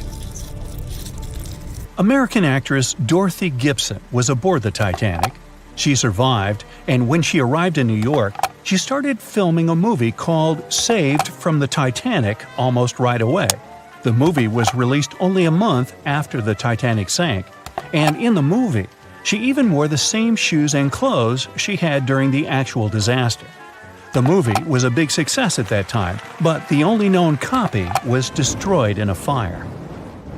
14 years before the Titanic sank, a novella called Futility had been published, and it seemed to have predicted the whole event. The plot centered around a fictional ship called the Titan that sank during its voyage. The Titan was almost the same size as Titanic, and they both went to the bottom in April. The reason was hitting an iceberg, too. Both the real and fictional ships were described as unsinkable, and both of them had the legally required number of lifeboats, which, as it turned out later, were nowhere near enough. We've seen it in the movie, but there were some real-life love stories happening on the Titanic, too. 13 couples even took a trip on the Titanic as part of their honeymoon. One of the couples owned Macy's department store in New York. Once it became clear the Titanic was rapidly sinking, the woman refused to go into a lifeboat without her husband. But he didn't want to join her while there were still women and children who he thought had to go first. Then his wife gave her coat to her maid. She insisted that the maid should get into the lifeboat, and she wanted her to be warm. As for the woman herself, she decided to stay with her husband till the end. Some people believe Titanic sank because of a mummy, not an iceberg. It all started around 1000 BCE with a mysterious woman who lived in Egypt, in the city of Thebes. People knew little about her, but they called her a priestess. Her mummy was put in a wooden sarcophagus and covered with a large lid with the image of her face and some mystical inscriptions. This place had been hidden until the first half of the 19th century, when a group of locals accidentally came across it. They disturbed her peace. No one knows how, but the mummy disappeared that day without a trace. A couple of decades later, a group of rich friends from England traveled to Egypt and found the empty mummy casket with the image of the priestess, whose dark eyes seemed to be looking into the void. They decided to buy it, but the buyer disappeared the same night before he even got the case. All members of the group had some accidents. The casket changed its location a couple of times until it, as some believe, ended up on the Titanic. It took more than 70 years for a robot submarine to find the ruins of this legendary ship. The wreck lies nearly 13,000 feet under the surface of the Atlantic Ocean, split into two halves. Why did the liner break apart? No one knows exactly. Some think it happened because of the water that got inside when the ship collided with the iceberg. The pressure was so powerful it separated two parts of the vessel, starting with the ship's bottom structure. Others say it was because of the hull rivets. They had a high concentration of slag or smelting residue, and that's something that can cause the metal to split apart. The ship generally had many flaws, starting with the design. The watertight bulkheads weren't completely sealed on top. This allowed the water to flow between the compartments and, in the end, sink the vessel. The iron of the ship's rivets and steel of the hull ended up ruined because of high sulfur content, cold temperatures, and high speeds. The steel shattered and the rivets popped out quite easily. Because of this, Titanic sank 24 times faster than it would have otherwise. If the ship had hit the iceberg head-on instead of ramming it with its side, it would have probably stayed afloat. How come the crew members didn't have binoculars? It would have surely helped them spot the iceberg on time and maybe even avoid the disaster. But the binoculars on the Titanic were locked in a storage cabinet. Only one crew member had the key, and he had been transferred off the ship right before it set sail. He later said he hadn't remembered to hand over the key. But even without the binoculars, the ship might have had some time to change course and avoid the collision if the crew had gotten some warning. But that's the thing, someone did warn them. About an hour before the incident, a ship that was relatively close to Titanic, the SS Californian, sent a message to inform them it had stopped because of dense ice field. But the warning never got to the Titanic's captain. Some experts say it was because the radio operator didn't think it was that urgent. And later, the SS Californian said they didn't get a call for help from the Titanic because their radio operator was off duty. Some say the crew on the Titanic couldn't spot the iceberg on time because of an optical illusion. Atmospheric conditions that night probably caused super refraction, which could have camouflaged the berg. After all, no one actually saw the iceberg until it was too close to the ship to somehow avoid the crash. Not even a whole minute passed between the moment they saw the iceberg and the collision. It was only 37 seconds, and it took Titanic 2 hours and 40 minutes to disappear below the ocean's waves.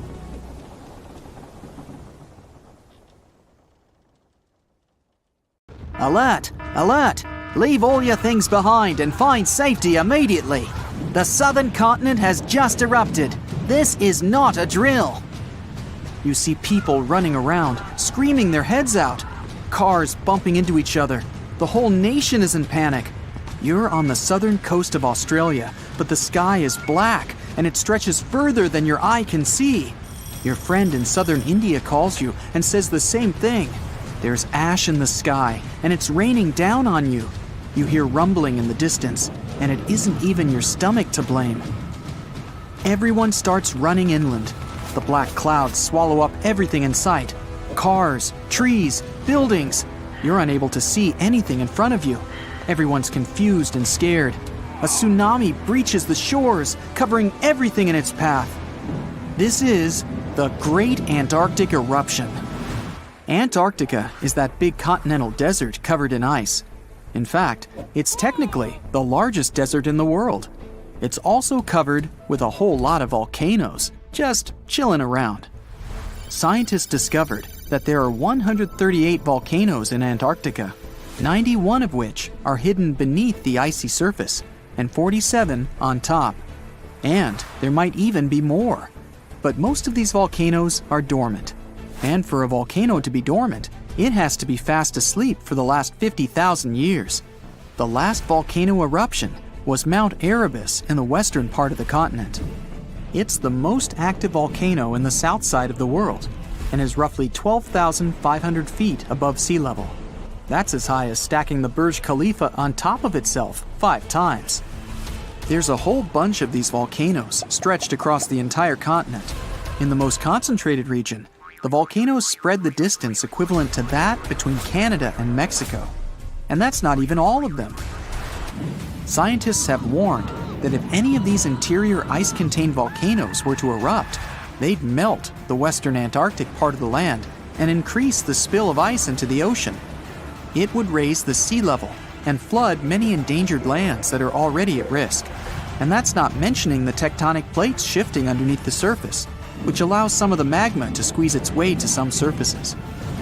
It's scary enough to expect what would happen if a huge volcano erupted. But what would happen if all the volcanoes in the Antarctic continent erupted at the same time?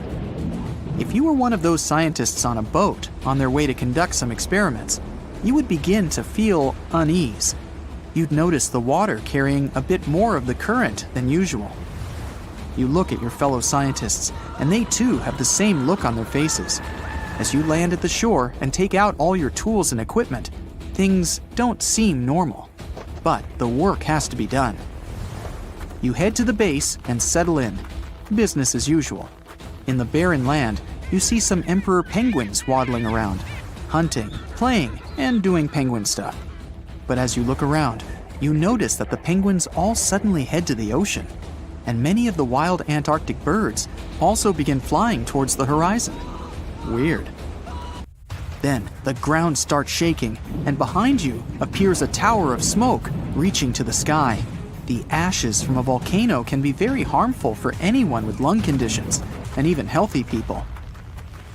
The gases that come with it are usually blown away quickly, but are also harmful to humans and cause irritation to the eyes and throat. But if you're nearby, you may need a gas mask, or better yet, evacuate! The gases and ashes are the most dangerous part of a volcanic eruption. Even though the lava spewing and explosion may seem scary, the smoke in the sky can spread far away and even halt planes flying around. You look to your fellow scientists and they signal to you that it's time to go. Make like the penguins and swim off. But the waters are extremely rough and the rumblings getting louder and louder. Suddenly, you see more smoke wafting towards the sky, but from different locations. Back to the boat! It's sad to say, but leaving all that equipment was needed to survive. Carrying all that stuff would have slowed you down, but you're safe. For now. Looking behind you, you see a dark smoke screen covering every corner of the continent. Volcanoes have different types of eruptions. It's not just the shooting out lava into the sky scenario. They can range from aggressive to calm. Some spew out lava and some don't. This all depends on the environment, the number of gases contained, or if there's any groundwater present, and even the chemistry of the magma. So, chances are you'd be seeing all various types of explosions around you. You're out of Antarctica's mainland, but it's surrounded by lagoons and giant ice caps all around. You're doing your best to maneuver around them. But the ash is falling down all around. The sky is dark as the smoke blocks out the sun.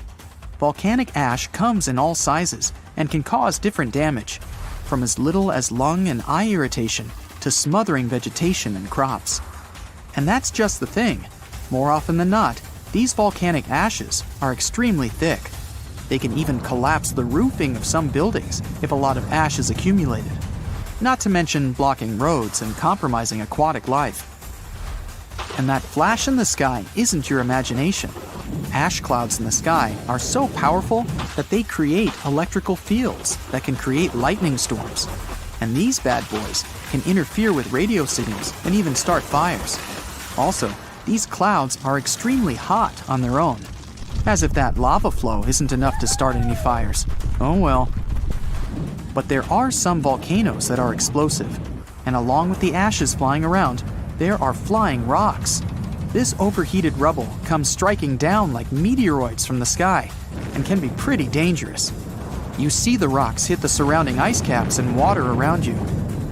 As you reach a somewhat safe zone, you see the volcanoes all nicely lined up behind you, spewing all that thick red gooey fire. But the water tide isn't exactly peaceful.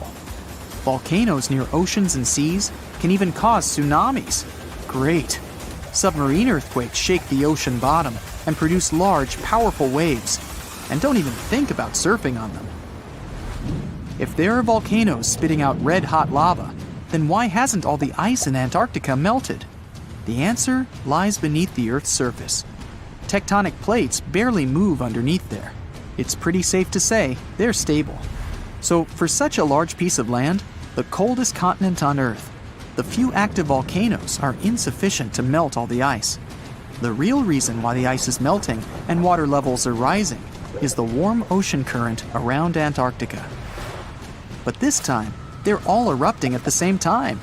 With the volcanoes discovered, who knows how many are left underground, covered in ice. And that's the scary part. Some of these volcanoes are hidden so deep beneath the icy surface that they now heat up from the lava spewing out.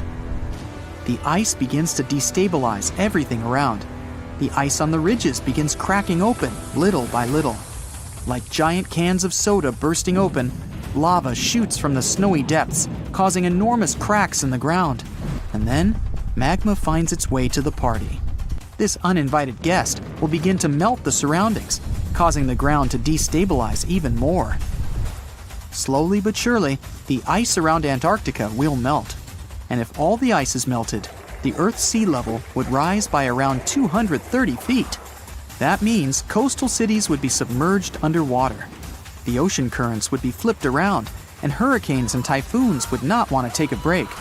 Marine life would be in danger, and many small islands would completely disappear.